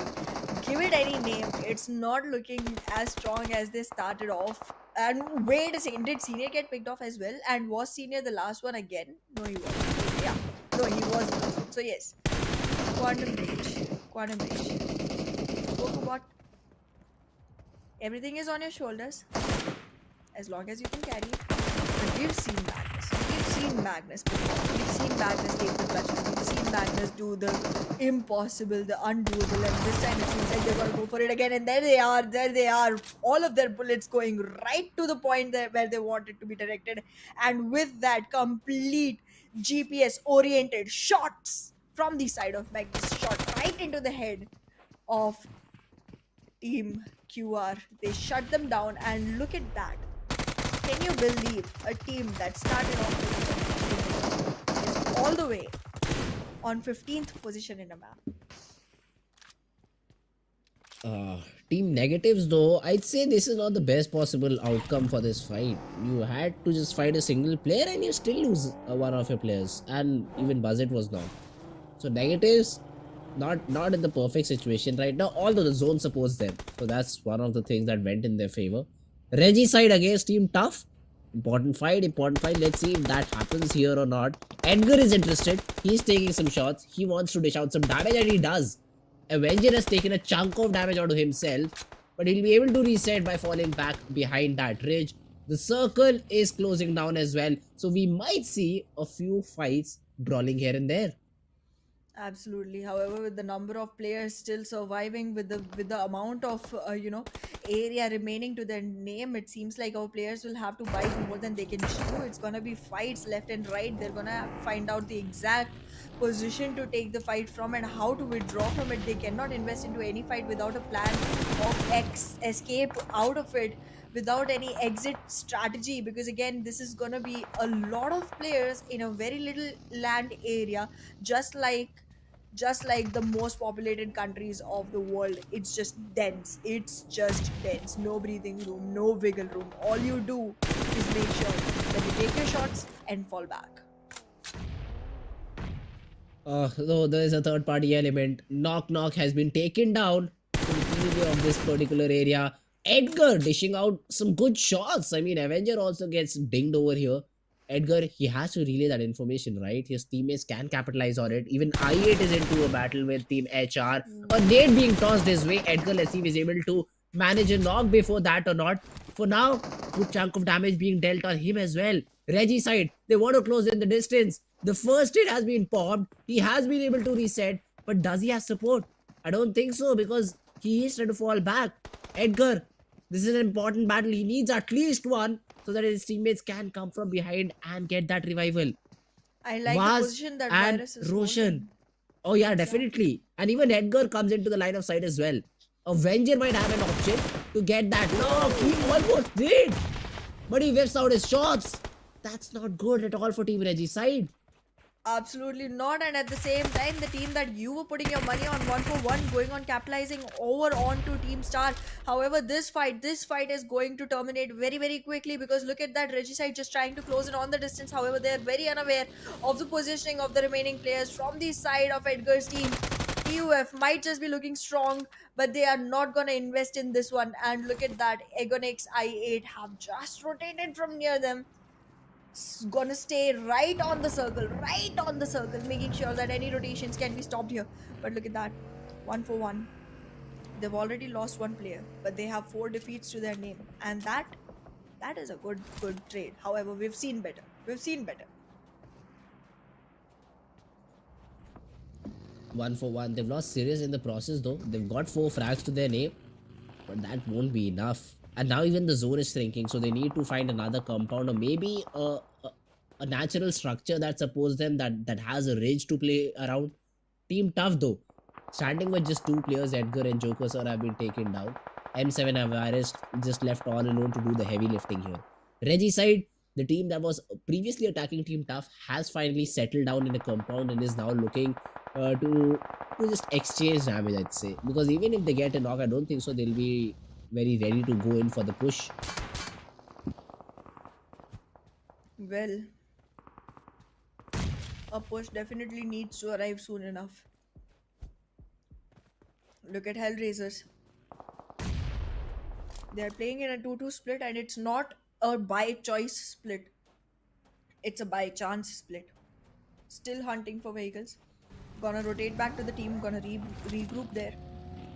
But they cannot believe, cannot ignore either the fact that Team Bablu is very, very close to them. Their rotation inside the circle, their hunt for a safe zone, for a safe haven, it's not gonna go unpunished. They'll have to be very, very on point and cautious to be able to make sure that they are in a safe zone eventually.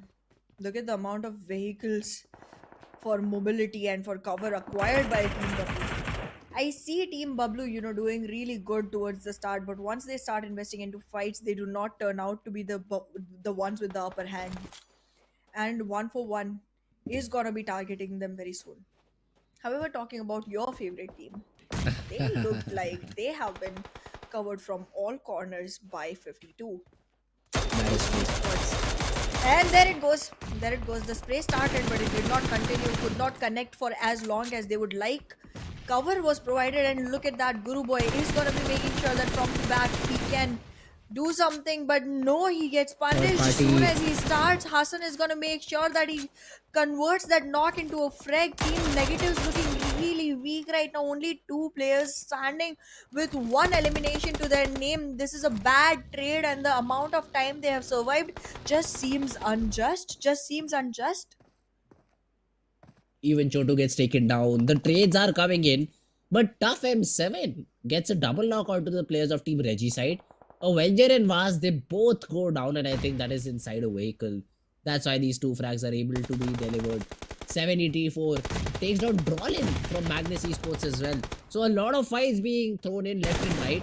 Jalad throws a good nade and is able to eliminate the side of Team Negatives, is what I think. Team Negatives completely out of the game. Well, I'm already happy with the amount of time they survived this time. I did not expect a lot. Maybe tomorrow they might have a better day. But today I did not expect a lot from them to begin with. But here we go. Seventh element. Looking at 52 esports. Hey, 52 esports. 5 and 2. You add them, you get 7. Why am I But their frags are 3. mathematicizing this? Yes, their frags are 3. But they're They need fighting 4 7th more. element. So, Oh, okay, yeah. yeah. So how do you add both the teams up? I mean, I'm not adding both the not. teams up. I'm just saying that if you add 52 ka 5 and 2, Oh, and okay, then you okay, put okay. them against Got it. 7th element, it's like equal number, but then it's just useless math. I do math everywhere, even where it's not required. But look at that. There's a drop very close by. I love drops because my favorite weapons are Og and Croza. So, yeah, you don't Do you find them even on know a how drop. to control the recall of Groza? Yes, I do. Ha, you think so? I Ha, don't. I don't believe you. you don't have to believe me. I'm not here to prove anything to you. But these teams, they Oh have a yeah, lot to prove. They have a that is lot true. to prove, and they are gonna have to get back into the game and just make sure that they're able to announce their victory as soon as possible, because this is not looking good. This is not looking good because none of the teams that we were gonna be putting our bets on seem to be surviving here. Let's see drop shot. He's dishing out some nades here and there, but he's getting shot in the back as well. 52 esports. They love to take those shots. Adnan though falls prey to a nade coming in from Team BABLU. And now next MVP is all alone. Again gets eliminated. And BABLU is even ready for another team. Freestyle. Drop shot with very little HP goes down Whoa! too. Chappu is the last player standing, and Bablu is like, yeah, we came for a team, we got two, we're happy with the frags that we're getting right now. Absolutely, and Bablu is still has all of their players standing. This is gonna look really good on their resume when they try to apply for the winner of this game. Well, there it is. Team completely eliminated. Freestyle is not on the charts anymore. They started with a really good early aggression from their side. They already had 8 eliminations, way more than anyone else on the score sheet. But look at that. Bablu slowly and steadily climbing very close to the number of eliminations from their side. And look at that. X Generation already has 2 eliminations. If they survive through for a longer time, they have already beat Egon X I8 for the first position, because look at that, 12th position elimination came in for them and no frags at all. All that X Generation has to do is survive for the top 3 scores. But I don't think so that is going to be their goal right now. They'd love to get that Yeah, WWCD for themselves. So that absolutely, but is, it that, still and then, plays in their mhm. favor. That's true. That's when they've been able to take down Jallad as well. So 52 esports also in a bit of trouble against Team X Generation, who's already inside the zone. So a lot of positives for the side of Team X Generation. Let's see how do they convert it though. Joker just tossing some smokes out, trying to make some false cover for himself. Jallad completely taken down by the player of Team X Generation. So X Generation, but then again, they've been in this position multiple times, but they've choked out and they've not been able to finish it off. Let's see if this is their map and they're able to get that second WWCD for themselves. I have higher hopes for them. I have way higher hopes for them because again, this time is the first time I'm seeing all four of them surviving for so long. However, this does not seem to be sticking in for long.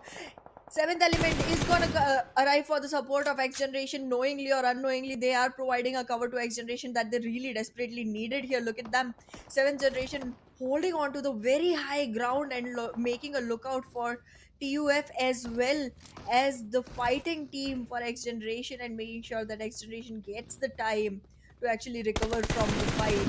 All four players on their feet with the HP that they require, and seventh element, the height they are at and the fight they are in, they just don't match up. Advantage is with seventh element, but I would never ever make the mistake of counting Magnus out. Plus, even though they have the higher range, I don't think so. They cannot shoot. That is what I think. I mean, they cannot shoot from that high up to that way down. Tabby is trying to get an angle, but that won't be possible. So they better fight out against other teams as well. But do even team 70 know that there Ooh. is a team nearby? Because I think Tokusaurus, he is in for a surprise now. There is a player in this compound as well to help him out, and he helps him as well. Divine gets a knock onto Zibian. Now Magnus are in a lot of trouble because two players are still remaining. Zen has lost a lot of HP as well. Tokusaurus, he will get that heal back up. The nades are being thrown in as well and they connect. Divine connects a nade onto faster and here comes the push. Seventh element, they should be their fight through and through.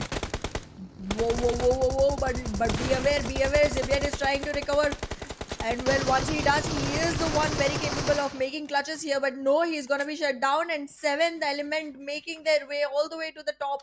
A surprise we weren't expecting just arrives at our feet, and there we see X Generation and seventh element, both the qualified teams standing tall and strong with 6 frags each and no man loss on their faces. This is what we were waiting for. The read has come in. The teams are aware of how to take these fights now, and they are making sure to capitalize on that. And yes, this time I am not losing hope for 141 either. They have the potential, and I want to see that potential shine through. Tough X and Bablu, though, I don't feel the same way about those two. Okay, okay. Let's see X generation though. They're not inside the zone. They have to move forward a little bit, and it's all open right in front of them. So let's see how do they make some cover. They have to use their vehicles as artificial cover. They have to blast them off, but the position that they choose to do so is going to be very, very important. Maybe around the drop, so that you have another piece of utility to work around. But 141 on the other hand, if they're inside the zone, they do have a compound to work with. So would love to see the mini map right now. BABLU reviews though, the last player standing has a ditch to work with, I think, or is that a hill? I think that is a hill that he's trying. That there's a ridge that he can work with, and he's trying to survive around. Seventh element though, inside the zone, looking very, very strong right now. Absolutely, and seventh element already investing into a fight with Tough, gonna be able to capitalize very easily there. And 141, still running on a man loss. They haven't recovered any more frags since the 4 they started with. But look at that. Bablu's eyes are stuck onto any team that is in phase. But look at that. He tried to go in into a vehicle, gets spotted, gets shot, but he's not gonna be knocked down because the tracking just did not go as expected. And well, when he decided to get off of the vehicle, he did get off of the map as well, and that leaves us with 3 top teams, and all 3 here are gonna be 141, X Generation, and Seventh Element. I am putting my money on X Generation because I feel like this team deserves a chicken dinner. They have been trying, they have been consistent, they have been very close to the victory, and I want to see them shine. However, Seventh Element does not look like they are trailing any behind either. These two teams are the ones that look like they are gonna make a name for themselves on this one and go home with a dinner that they can cherish with their team. Let's see the seventh element. They for now have the zone, but then again it's just a ridge. X generation, that's a bold move by Shamir boy. He tries to take control of the ridge around the drop area. This could be very different, but he is rewarded for it. The play zone directly forms on him. He is inside the center of the play zone. But so are the players of Team 7th Element. Not in the center, but at least inside of it. So they have a good playing area right now. The same cannot be said for 1 though. They are on the bad side of the road. They have to cross a whole open area and then try to come in. I think this should be game over for 1 right now. Well, they have area disadvantage, they have man count disadvantage, everything is going against them right now. But look at seventh element, they are trying to make sure to get all the advantages in their favor. X generation looks like they're gonna be losing their breath any minute right here. Hunter, the last one to be able to hold the flag for the team. But look at that, the teams have already decided not to even care about X generation anymore. It's just one player that they need to worry about. But look at that, the revivals are gonna come in 1 for 1, trying to take the fight with seventh element, making sure they have their eyes on X generation as well. Not gonna ignore anyone in this one. But look at that Shabir boy, the one carrying the flag for the side of for the side of X generation, just gets taken down completely off the charts. And this is where we are. 10 players remaining, 3 teams on the charts, and it's 3v3v4, and the biggest man count comes from the side of seventh element. The best positioning comes from the side of seventh element.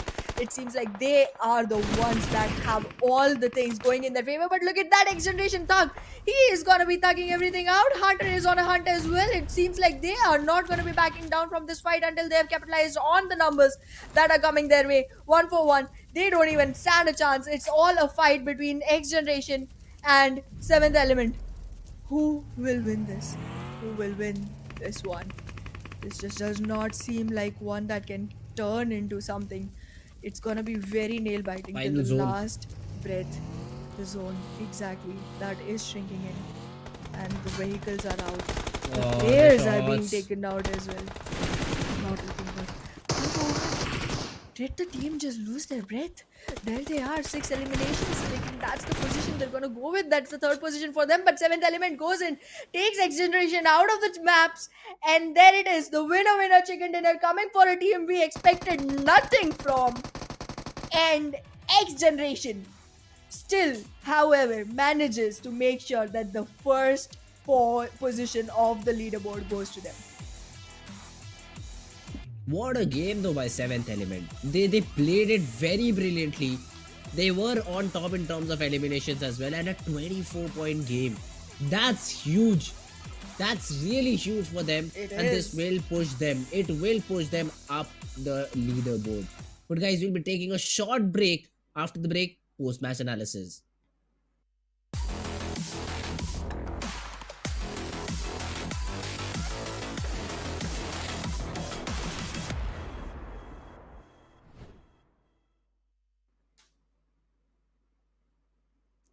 That was a well deserved victory. A well That is true. deserved victory. Seventh element. I felt like X Generation might just, uh, overpower them, but still, seventh element rose to the heights, shown themselves. And well, there it is. Some That dinner, is true. some fun, and there it is. The victory they really needed, and they well deserved. Oh yes, they definitely deserved it. 7th Element, the way they played, I was a bit concerned towards the final stages when we had that battle between X Generation and 7th Element going on, because there was a factor that no one was looking towards 1 for 1, and they Yes. could sneak up and get those frags. But that did not happen. So that's good. That did not happen, and Team 7th Element is able to come out on top. But talking about the MVP of this game, it is gonna be T24 OP from the team who came out on top. Well, absolutely amazing. 5 eliminations for his name, and really well played.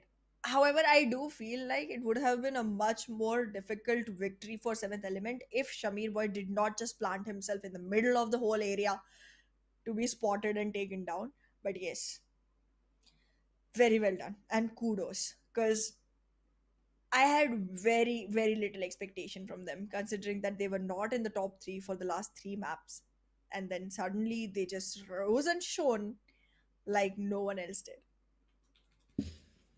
Oh, 7th Element. That's a really great way to finally conclude the day almost. I mean, there is another map left. Yes, Erangel. We still have to face that particular map. But yeah, I mean, second last game of the day, seventh element, if they're able to, I mean, even get top five, get get good number of racks, come top five, that would be a good day considered that they were not very perfectly playing in the first few games. Whoa, whoa, But yeah, whoa. top five players, or is it this whole squad of seventh element that is being shown, except for Myth and M777X? Exactly. I mean, three out of four players in top five are from Seventh Element, and then one is going to Myth from One for One official. However, Tough got eliminated very, very soon into the game, and still managed to have a player come into the top five players of the game. So that's kudos to M77X, 7X. Yeah, three sevens. Yes, Three that. sevens, yes. Obviously, I mean, T24, five eliminations followed by his teammate Divine with four. Alian even had five, but in terms of damage, I'd say it's definitely T24 out on top, because he was in a very good position. He played perfectly, especially those nades. There's another player from seventh element, Tokosaurus, if I remember his name correctly. He also tossed good nades onto his opponents, which helped them secure this win as well. So that was a very important player who's missing in the charts right now. Top some summary, some stats of the game. Highest elimination T24, highest damage T24, highest assists is gonna be Drolin, and number one in terms of healing done is gonna be Avenger 436. That's a huge number. Absolutely, and coming from a team that did not even stand a chance for a really long time into the game makes it all the more interesting. But yes, I am impressed. I am very, very impressed by the performance coming in from the side of Seventh Element. I did not expect that. But there they are with 24 points for themselves. And that's a big number. We already saw that coming in, but the next generation still not trailing very far behind. They have 13 points to their favor. And now, if Aegon XI8 has less than 4 points to themselves, then X Generation is gonna march all the way to the top of the leaderboard. I mean, really, it does not matter on day number one, Kind because of does. for now, the race would be for top 18, right? To play that map of Vikendi is top 16. I'm sorry, top Whoa, 16 whoa, is whoa. what I think. Though IA did not play the game, is what I think. They got eliminated with 0 points, and so did Star and Team Quantum Rage. Well, pretty sad for I8. But yeah, where where we have the whole story coming in on overall leaderboard, we will be able to see how this goes. And yes, I do kind of disagree with you on whether or not it matters where you are on the leaderboard, because look at the difference.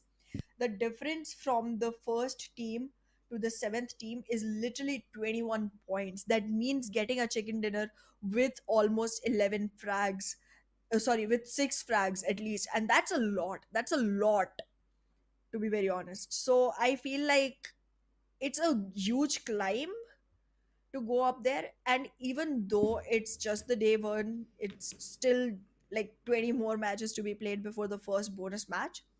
I feel like if a team rules the board like that, they have much more chance at like more and more, expanding the difference between them and other teams. See, how I look at this board is, let's say for example, seventh element, right? They got 24 points in the previous game, and overall they have 31. So they secured what, like 7 points in 2 games. They were nowhere on the leaderboard, overall leaderboard in top even 10, I think. But just one game jumps them to that third spot. So these are just early days, is what I think. I mean, 4 point difference is not a huge difference that I8 cannot climb. But you also have to consider that X Generation has played one game less than what I8 has. I8 has played four, but X Generation has only played three, and still they're out on top. So this will definitely help Team X Generation to get a good lead if they're able to play the match perfectly when I8 is sitting out. But other than that, all of these teams, even I'd say till 3x esports, they still have a chance to get a banger of a game and get right back into action. Well, that's true. But then again, the odds of that being possible are very little. And then again, on the first day itself, like, I mean, yes, this is week one, day one, but we did show up yesterday as well. And we talked about how much of a role confidence plays when it comes to games like these, when it comes to games that are played against teams you haven't read yet. So I feel like the confidence that gets built up because of the better positioning that you have acquired for yourself, does play a role. It does play a role in making you more and more eager to take those risky fights and actually turn up with a better result in them. However, again, yes, anything can happen. And that is exactly what is going to keep us on the edges of our seats to make sure that we watch every single detail of these matches.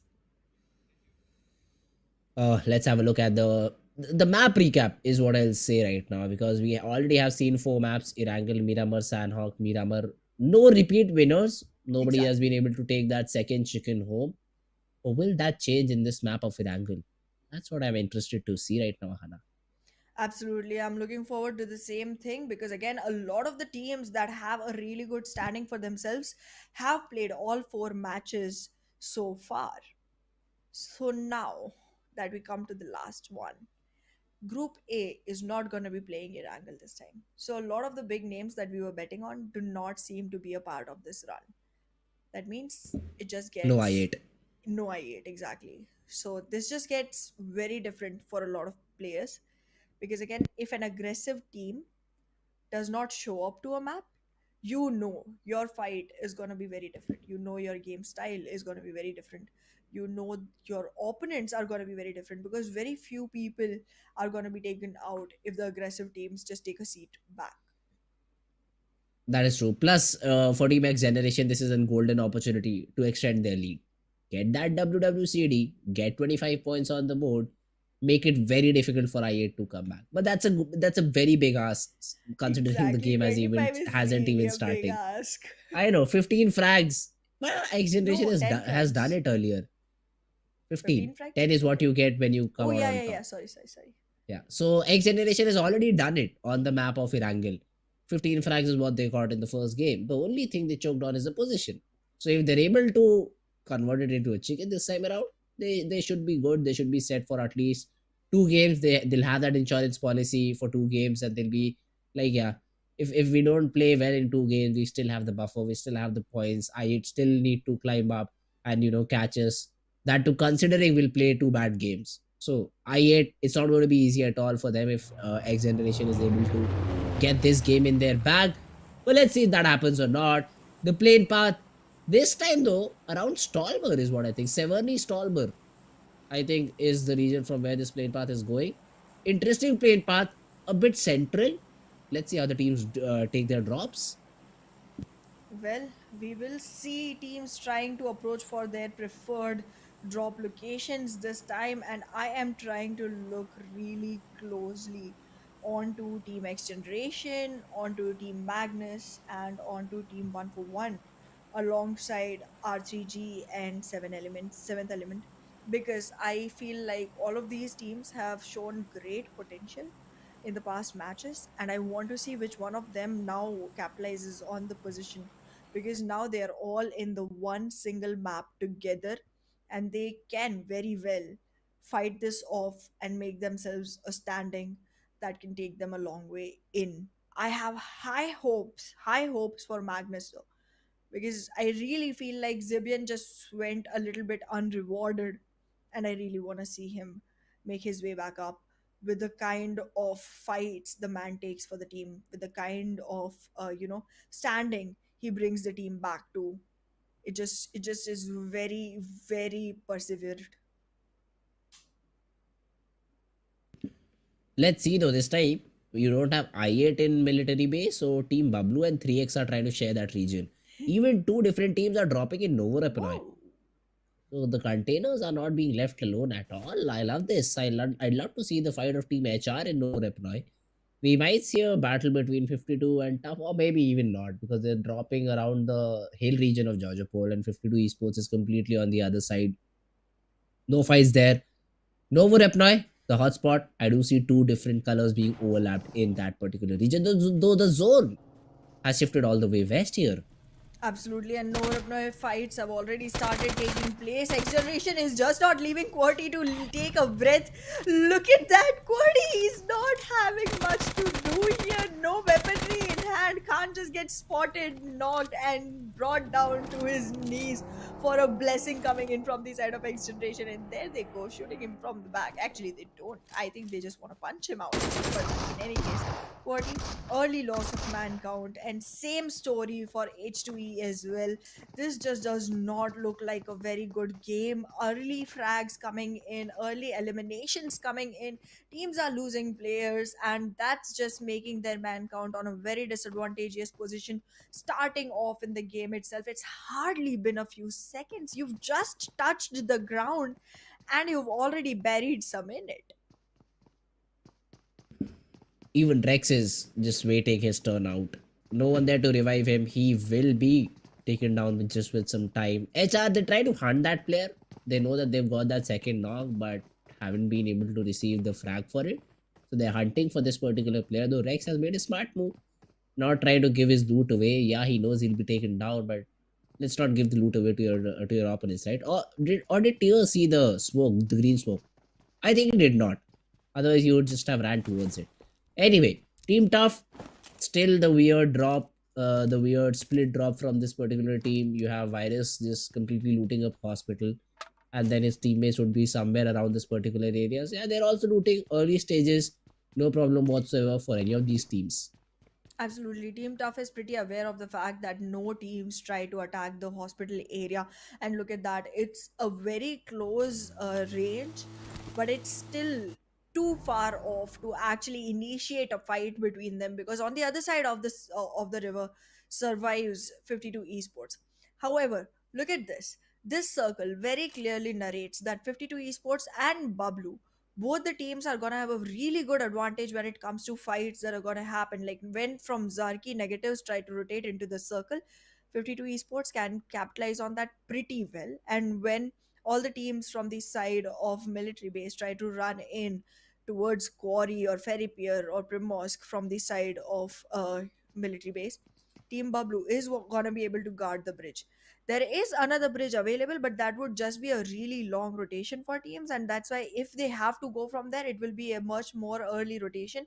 And when you talk about earlier rotations, there's hardly any guarding going on at that point. However, R3G has already invested 3 players to Milta. Actually, all 4 of them to Milta. If they move at all, they will be in a position to make sure that no one from Novoripnoi or military base is able to come back into the game, and they just suffocate themselves in that tiny island itself. Let's see though. Near the region of Lipovka, the side of Team Q, they're also rooting for themselves. There hasn't been a lot of movement, I'd say, on the whole map for now, which is a bit interesting to see because it is almost time. The zone has already started to shrink. Reggie side, they should also start rotating very soon from that region of Milta, but they might bump into the side of Team X Generation or Seventh Element in the process. Because look at this, the rotation path that they're taking is going to collide at some point. Well, that's true. We are seeing quite a few teams go ahead for the vehicles, try to make their move into the circle very early on. But look at that. The zone has started shrinking in Tarzan, not looking like he's in a very good position. You cannot be the king of the jungle if you do not move into the area that's even required for you. Quantum Rage, very disappointing performance for a few maps in a row now.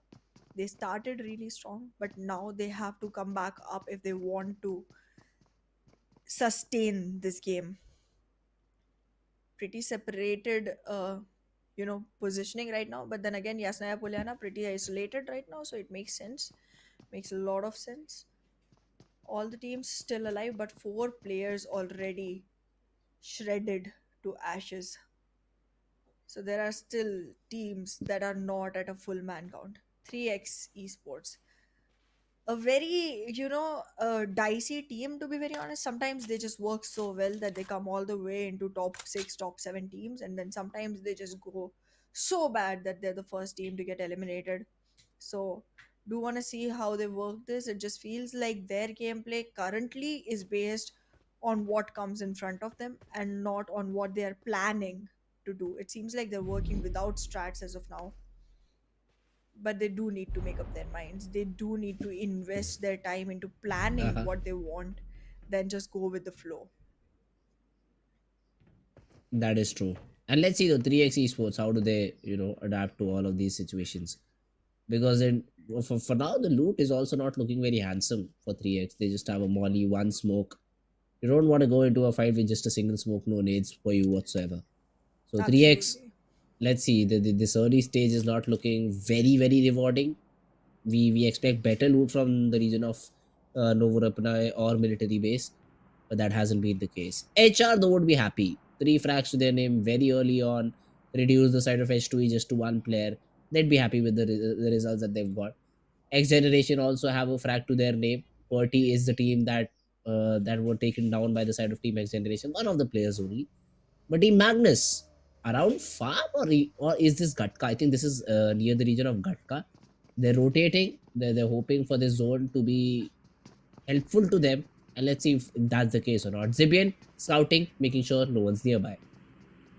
Well, Zibian is someone who has given me a lot of hopes, who's given me a lot of promises. His performance has been very enticing.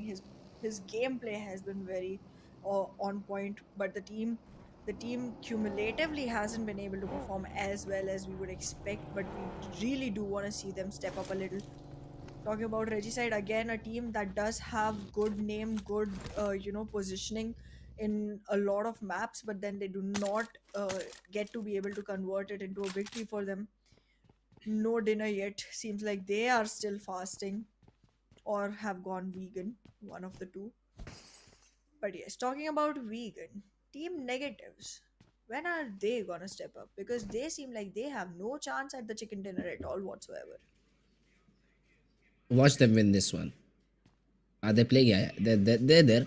I can still We'll expect them to do something on the coming days, but today okay. I don't think that's happening. Come I don't on, think team that's happening. negatives. Let's prove Ahana wrong. I'd love to see that. I I'd am love to see that. I am so impressed by the fact that when I went ahead and became negative about team negatives, the most negative person I've ever met started being optimistic for them. It's just but ironic. their but their name is Team Negatives. So why not? But wait a minute. Something negative has happened to Team HR here. Adnan suddenly finds himself alone. Next Absolutely. MVP, I now I share the same reasoning with Ahana. Change your name because it wouldn't look good. But 3x though, happy to stay alive, happy to camp that bridge even after the zone had crossed them. It's a very good decision that they made, and they've been rewarded for it. So let's see if Adnan can play spoil sport. He definitely can. He gets a knock, tries to trace down a person on the motorbike. That's not going to happen, my boy. That is not Ooh. going to happen. That is very, very difficult to do. And Zarbuff should be his target right now to completely finish him off, so he's able to at least get one more point. But let's see if that's the case or not. Meanwhile, Team TUF also in a fight with Team 52 Esports. Exactly. 52 Esports already losing players right now. Choto has already been brought back onto his knees. Will he be able to stand back up on his feet? That's the question right here. TUF trying to aggress into the compound. Already making sure that nobody can arrive for the rescue of Chotu. They are trying to go into the basement. There's a nade cooked up all the way with M7. He tosses it in, but then 52 Esports very much on the feet, thinking here, already getting his way back up. And look at that, TUF already gets a trade knock coming in for them. Not gonna get any room to go ahead and survive their player here. No heal that can come in. The moment they start healing, they are gonna be faced by two players, one coming in from the side of basement and one from the ground floor. Both of the players are gonna be able to target them, and look at that, TUF Joker comes here for the cover of the players, tries to make the revival possible, but there it is. They've already lost Virus, and now M7 looks like he does not have a surviving chance either. Oh god, that Oh, nade his was so own on nade. point. His Yeah, own nade. That's unfortunate. That's just unfortunate. And then comes out the SK Trails as well. exactly. It was so My on point. god. It was so off point. It just shut him down. Oh my god, 52 Esports. How did Three he manage frags. to win this one? No, they did not manage to win this one. Their Yeah, they opponent lost it for them. I mean, yeah, I TUF was Joker about sir to was go to like, that. yeah, I'll take my own life. I don't want to play this game. This is just bad. This is just bad. And 52 Esports happy to capitalize. Or I should say Jalla is happy to capitalize because he's the only one flagging from his team right now. Absolutely right now. Look at that. 52 at a one-man loss with 3 frags to their name and TUF. 1 frag to the name and 3 losses. I want to hear what their comms sound like right now. Edgar. Edgar. Are you All gonna alone be though. Edgar Allan Pope writing a whole new story here? Are you gonna be writing a whole new poetry? Not Is at all though. this well, his nades are definitely landing. Joker OP is knocked, but then the other one did not give as much impact. So yeah, probably you're right. You're gonna run out of utility this way, Edgar, but I'm glad to see you trying. The least he could do right now. And he Yeah. escapes as well. So yeah, that's good. Saving his own life. At least getting a point to his name as well. So that's the bare minimum a team could ask for. But running away, is it going to be the solution? Because you don't have a vehicle. The vehicle is deep inside enemy territory. Or if you have a smoke, which you do, you can smoke the buggy off. You can use the time right now to get the buggy and escape. He decides to go on foot. He'll survive for now though. I don't think so he'll be surviving for a very long period of time. So he's just playing for position points as of now. Let's see how does that pan out for him. Well, we did see a lot of snakes in Sanhok, but I think Erangel is gonna be the map for the rats. We're seeing a lot of teams that have already lost players. They're gonna be surviving alone to be trying and getting themselves position points for the team. And look at that, Shamir Boy already getting shut down here. XGeneration, are you gonna be able to secure yourself a good position this time? Because one player is already knocked. Hunter needs revival, but look at them. Quantum Rage is Great getting nade. shot one after the other from the side of XGeneration. Scooby Doo Papa, are you gonna Boom make boom it? boom boom boom. Boom, I boom, don't boom, think boom, so. boom. I don't think so. He'll just be blasted off like that. Thug, he already has him on the crosshair. QR Senior gets taken down by 1-for-1 King. Watch 1-for-1 win this game. I'd be super happy. 780-4 though takes HR Adnan down. Ooh, A good Shamir Boy is nade on the coming in scene. from NES. North Esports also want to join this particular fight. Shamir is down. C completely taken down. XGeneration, they being third party from multiple different sides. 1-for-1 also wants to join this fight. Ruins is literally becoming ruins because players' life are ruining in this particular area. Well, there it is. Just like you said. The gameplays, the lives, the HP bar, everything is getting ruined, and the utility they are carrying is turning into a damage that cannot be taken back. Look at X Generation. When have you ever seen them in such a pickle before? Ruins. Is this why you were named Ruins to begin with? But look at that. 3x getting shot. Getting shot from a distance unimaginable. North Esports is gonna be the one coming up top here. Only one defeat so far, but no man loss. Mars might still get a revival coming in for him. And look at that. Outside the circle, we're seeing an aggression coming on to 7th element. They are not going to be able to fight this one off because there's a third party waiting to happen right inside the circle. And Magnus Esports, they're not going to be able to make their way into the circle at all. Look at that. Their vehicles are marching into the circle, but then they are falling right into the feet of another team that's waiting to welcome them in. And there it is. Magnus actually goes ahead and takes Freestyle Fizzy out.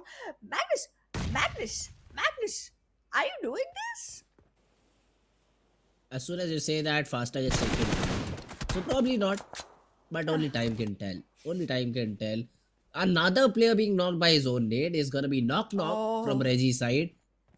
I mean that is something very very unfortunate. The X generation Thug, he's still pretty healthy, has a frag to his name. Psycho though, the player who had been able to get to has been taken down. Magnus though was saying something, Anna. You're saying something about Team Magnus. They were really doing it, but suddenly are out of the um, game. um, I was saying Team 3X. They are very enticing. Sometimes they do really good, sometimes they don't do very good. That's what I was saying. 3x. Yeah, that's what I was saying. Nobody Okay. rewind and clip the part where I said Magnus will win this. Okay, okay. Yeah, yeah, I mean, this is what happens, right? You don't accept your defeat. But when it comes to me, you're like, yeah, yeah, yeah. I beat you. I beat you here. I get a point. Okay, I get it. But meanwhile, a very ambitious attempt coming in from the side of Team Reggie, but they get taken down. They don't even get a chance to even spray down a bullet. Tabby is just finding the last remaining player so he can ask for some random shots through the smoke.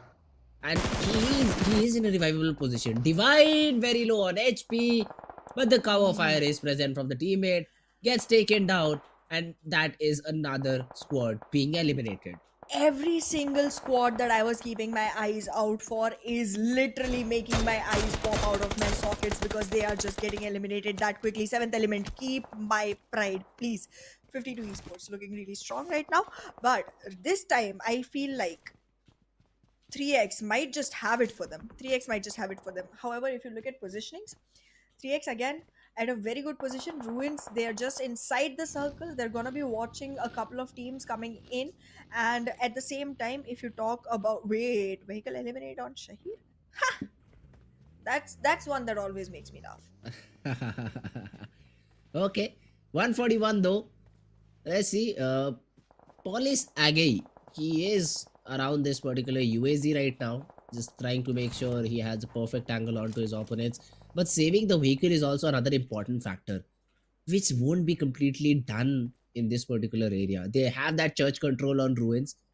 I'm surprised though no one is playing up top. It is a very difficult spot to play. You can get shot from multiple different angles. But if you play it correctly with two players, you really have a good vantage point from where you can shoot your enemies on. But let's see though if Team 141 goes for that or not. 3x Miracle gets a knock. Scooby Papa eliminated. Team Quantum Rage out of this game. Well, did not expect them to stay long either because they have been going downhill since a long time. They started well, but since then they haven't been able to stay long.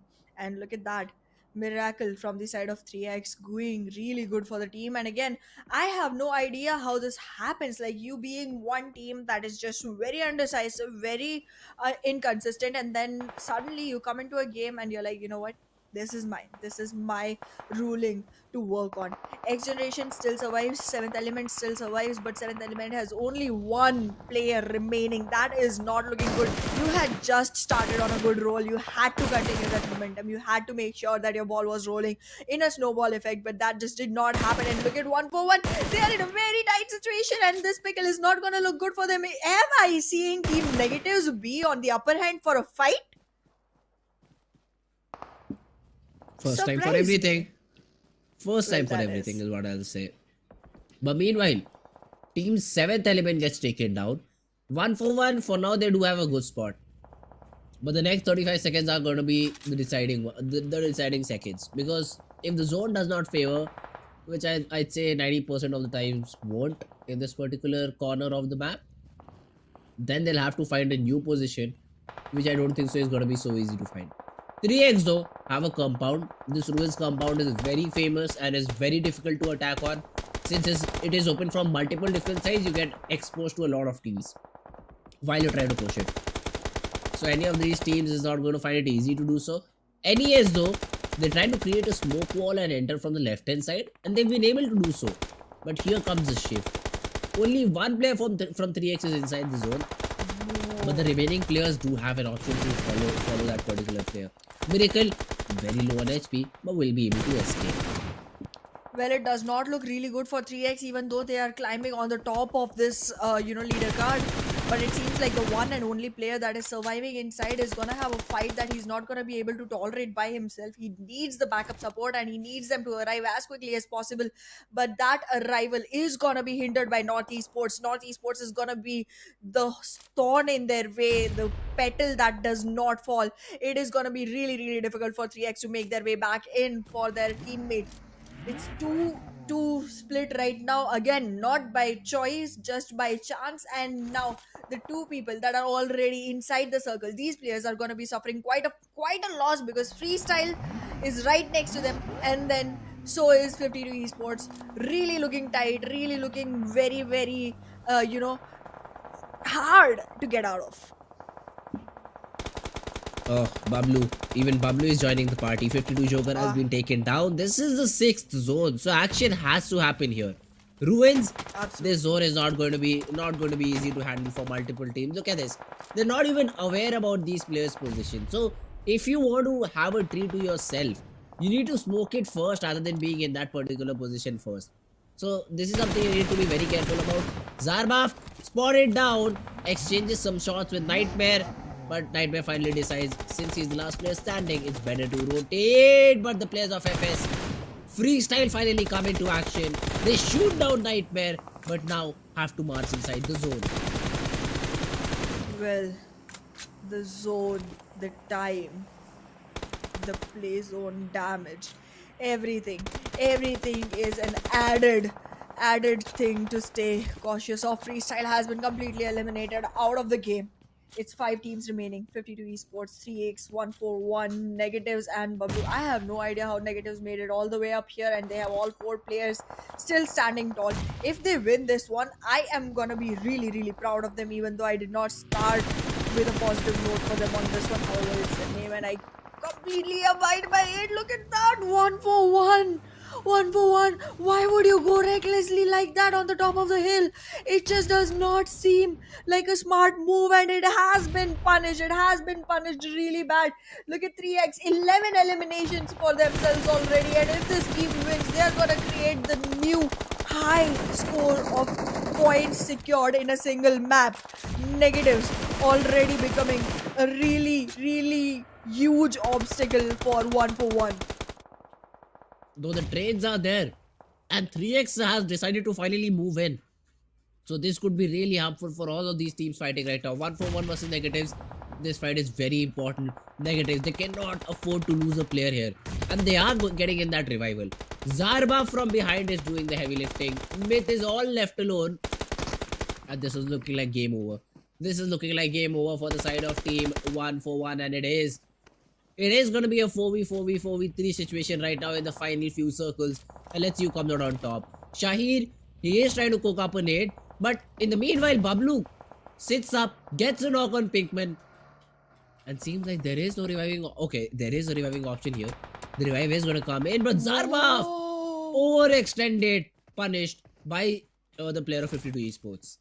Well, look at that. Zarbav being one of the most important players for the side of 3x, who has already secured 7 eliminations for himself, gets knocked down, needs an instant revival for the team to make a standing in the top 2, in the standing for the last fight, last requirement for chicken dinner. Look at that. The teams are trying to create as much cover as possible. This looks like a pollution zone right now, with all the smoke coming in, with all the nades going out. This is going to be really difficult, specifically for Team Bablu. They're Was not it? even inside the zone. This does not look like something they're going to be able to make through. But Pinkman gets knocked here. Team Negatives, they are losing their breath. Zarba is escaping on literally pixel HP right now. And he has been able to escape, I'd say. Some nades are being exchanged. Cairo is down on the ground. Zarbaf is still surviving. But a nade from finally Guru Boy lands perfectly. There's the knock. Pigman is being revived. Montu gets taken down by Shahir. A random spray connects. And still some sprays are being thrown in from negative Guru Boy. Guru, he still has a lot of ammo left, but Zarbaf still holding the aggressive line. He is still the first person in charge right now. Let's see. Zarbaf has that capability to change the situation right now, but it has been spotted down. The SK-12 is out. The shotgun won't matter a lot because Zarbaf, the shots land, but the vehicle blast will take him down. And 3x left with just one miracle standing. Well, 3x does not have much to do here. Miracle, can you create any miracle for your team, or is it gonna be negatives that are gonna be showing us the most spectacular side for the day? They're looking very strong, but here it goes. The trades are coming in from the side of 3x, and look at that. 3x literally eliminated Team Negatives completely out of the charts in a position which did not seem like it was going to be going in their favor at all. And there it is. There it is. The top three teams remaining here: Team BABLU, 52 Esports, and 3x. Team BABLU still strong with all of the players, but not having a position inside the circle. 52 Esports has themselves a compound, but if they are needed from all four directions, there isn't going to be much room to wiggle around in. And 3x, well, they are so divided, they are not even sticking together right now. It just Well, seems like a very sticky situation for every single one of them. There is something or the other that is not working out for each team. well, for 52 esports, information has to be relayed that at least two players are on their backsides, 3x, because there has been a lot of gunfire from that particular side, and now the smokes coming in from front should at least indicate them that there is a four-man squad right in front of them, and they get taken. Aha, that nade. Joker Look at going the down. Russian. This exactly. This is the rush that they were expecting right now. Hassan. Oh, the shotgun is out. The shotgun is being spammed as well, but the nades are landing. BABLU down to 1. It's a 1v1 with Jallad, and Jallad comes out. Oh, it's Miracle. It's a third party. 3x. Do they read the kill feed? Do they read the kill feed is the question, because it's just one player for 52 esports standing right now. Exactly, it's gonna be a 2v1 situation because all the other players from 52 esports really need to get back on their feet before they can actually invest into the fight. But looking by the way 3x is moving in, it seems like there's gonna be enough time for every single player from the side of 52 esports to actually go ahead and revive themselves. 3x is not gonna be happy with themselves when they watch this match again and see that they missed out on such a huge opportunity. Look at this. 52 esports getting out of the compound so that the nades do not get in their way. Trying to make sure that they hold it from behind. They have enough cover, but not running on the lack of wiggle room. Cairo and Miracle, both on very opposite sides, making sure they're able to cover the angles from every possible way. But now, when the circle starts shrinking in, it's gonna first affect 52 because Cairo and Miracle are still a lot more towards the inside compared to 52 esports together. That Molly is gonna get a lot in the way of Miracle. But 52 esports again running in and out of the compound. There's a lot of sound cue that you're giving out. Cairo is just patiently waiting there, waiting and holding to toss his nade. There he goes. Hassan is gonna run away from it, but not without taking any damage. There is Cairo. He goes in aggressively. He just gets No, traded right back. But look at Miracle standing Miracle. there in a 1v1 situation. This is gonna be another nade coming in from his side. All tossed, all cooked. Is he gonna be able to go in before the revivals happen? Because if they do, even if there is one HP remaining, it's gonna be multiple Oh, what targets to an fight for it. angle! There he goes! There he goes! What an Capitalizes angle! the kill! Woo! What a Look at the game! reaction as well. Look at his reaction. But what an angle! He finds Yup. that angle. I'm not sure if that box was previously there or not, but It it was. has been added, and it can be jumped upon is what he taught the players of Team 52 Esports. What a game! What a winner chicken dinner here. Absolutely. This was unexpected. This was unimagined. I have no idea how we got here, but to get an idea of what just happened, we will come back after a short little break with the post match analysis.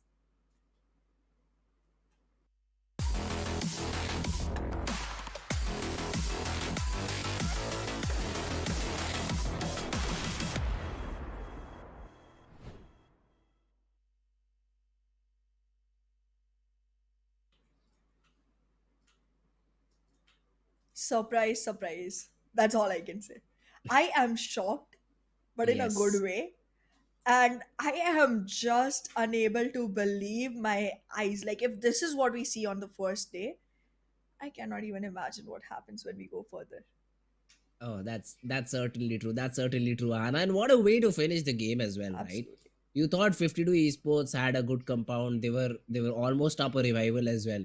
The player got back on his feet, but to no avail. He instantly gets traded. That angle is not being expected by anyone, and that's WWCD for your opponents. Absolutely. And well, I guess 3x is someone we weren't expecting anything from coming into the game because of obviously four maps have already passed. We are not seeing you Yes, shine much. So it's definitely not a game that we were expecting them to win, but they did it. They did it and they did it magnificently. I feel true. like this is the most amazing, amusing, enchanting chicken dinner that we have seen in the day. The highest fragged chicken dinner as well, I think. What, 18 frags to their name? We'll have to check though. But it was a very high scoring game for the side of team, for the side, for the winners basically. But let's That's have a how look you at the make a comeback. MVP as well. Let's have a look at the MVP as well. I think Yes. it is gonna be from the same team. It is gonna be Miracle from 3x Esports and 7 eliminations to this guy's name. Absolutely amazing. And look at the way the graph looks for him. It's like expanding in every single direction. Like, okay. Is there anything you're not good at? Only healing. Oh, he healed 660. No, I Yeah, cannot even it's say just that. Only survival time, assisting. and I guess survival time is less because they ended the game too soon. It's not his fault. That is true. That is true. The only thing he lacks is assist. He does not assist much. He goes for the first blood. He goes for the whole player and not assist his teammate. So that is something very good for 3-3. It's small little things that make the team a very interesting one. But let's have a look at the top players as well. One has to be. I think the whole 3x team should be in there, considering the Yes. number of frags that they have. And And look at okay, that, three there's of three them of are, them. Yep. and the remaining two players from Team 52 Esports. So Jallad and Joker. Jallad definitely played very good. But Joker, the support was there, the damage was there, wasn't able to convert it into the number of frags. Well, absolutely. However, very well played by each and every team. And taking a look at the match summary is going to give us much and much more, insight into the game. And there it is. Oh my God! Wait a second. What? We asked for the summary, 3x, not 3x, to. 3x. It's miracle in everything except for highest damage. What's happening? Miracle What? is happening. What that is what is happening. Miracle is happening. 7 frags, 5 assists, 660 healing done. Zarba, why did you do so much damage? I mean, it could have been a hat trick and another extra point for Miracle. But yeah, it does not happen. Zarba plays the spoil sport here. But we do have Wait a second. Take Miracle. a look at this. Take a look at this. If you see the firsts and the seconds, it's only Okay. Zarbaf and Miracle. Oh, that's true. That's I, true. I mean, good notice, man. Good notice. And there's a wow. confirmation. 21 elimination. Are you What? kidding me? 31 points from one game. 3x is like I am impressed. we won't be that labor that works in every game and tries to accumulate points. We'll be, yeah, like 3 games. We don't really care. We just come for one game, get 30 points in just one game, and average everything out. Exactly. I mean, paint me enchanted. Paint me enchanted. This is absolutely outstanding, unexpected. I have no idea where that came from. The maximum I Yeah. was expecting was 28, but it turned out to be 31, and that is no less. And again, you can see how impactful this team is from the fact that Yes. in the match summary, every first was Miracle except for one where it was Zarbaf, and every second was Zarbaf except for one where it was Miracle. I mean, Complementing each other. are you just a couple of players going in there and being like, you know what, we rule the world, Huh. But where were they in the first few games? That's my warming question for up? 3x. 3 games. Come on. I mean, That is okay. I Okay, I'll guess give them I'm not. that. So here's the thing: when the match started, I did say that 3x is a very dicey team. They either Yeah. work really well or they don't work at all. But after this one, I'm never going to say that again. I swear Same never to say for that one, same again. for negative maybe. Same statements. Eventually. Okay, all right. Before that, guys, before that, we'll jump into overall rankings as well. So let's have a look which team is on the top right now. I'd love to see the jump for 3x Esports. Where do they stand? Because I think they had what, 10 points at least in the previous few games. 41 should be their total, right? Whoa, whoa, whoa, whoa, whoa. Excuse me? Maths on point. all the way, exactly, and all the way to the second position. This is not bad at all. This is not bad. I asked Agonex for I8, you have a lot to fight for here, because look at that this. is true. The difference between Agonex I8 and seventh element is just 1 point, one teeny mini point. But that Uh, between X generation and 3X is huge. It's 5 points. So it's gonna be toe to toe. It's gonna be interesting. It's gonna be very, very well versed. And look at that, team negatives. No matter what you say, they still do have a good strategy of staying consistent. Even after giving a good game, they did manage to be in the last three. okay. I'll take that, See, Ahana. here's 12 the points reason to I the was saying nils. maybe eventually. If they continue this momentum, though, I have high hopes for them. If they continue the momentum, 30 if pointer is being the what I want from keyword. them. 30 pointer. 30 pointer is what I want from Team Negatives, because the Yes. last time I said 25, 3x were like, yeah, you take 30. So I'll say 30, so Negatives get 35. That's my prediction here. But I let's see. Negatives, they still have a chance. I mean, even Team Faulty Devils, not completely out of the tournament. Exactly. And well, I am so disappointed with Quantum Rage. Oh They yeah. literally have a chicken dinner and still their total points are 18. How do you manage that after playing 4 games? That's true. I mean, 10 points were awarded just on the basis of position that you have. So 8 Exactly. points And in the they got remainder three 14 in games. that game. Exactly. They got 14 to 15 points in Oh, that okay. game itself, and then just 3 points in all of the remaining. No. That's not good. That's not good at all. But yes, guys, that was it for today. I hope so you guys did enjoy. And if you did, do not forget to subscribe to the channel so that you can have this insane experience that we had today along with us, obviously, on PUBG Mobile Esports Pakistan. We do also stream on Facebook as well. But yes, guys, that was it for today. We'll meet you tomorrow with some more games, with some more action. Till then, take care, bye bye, and see you soon.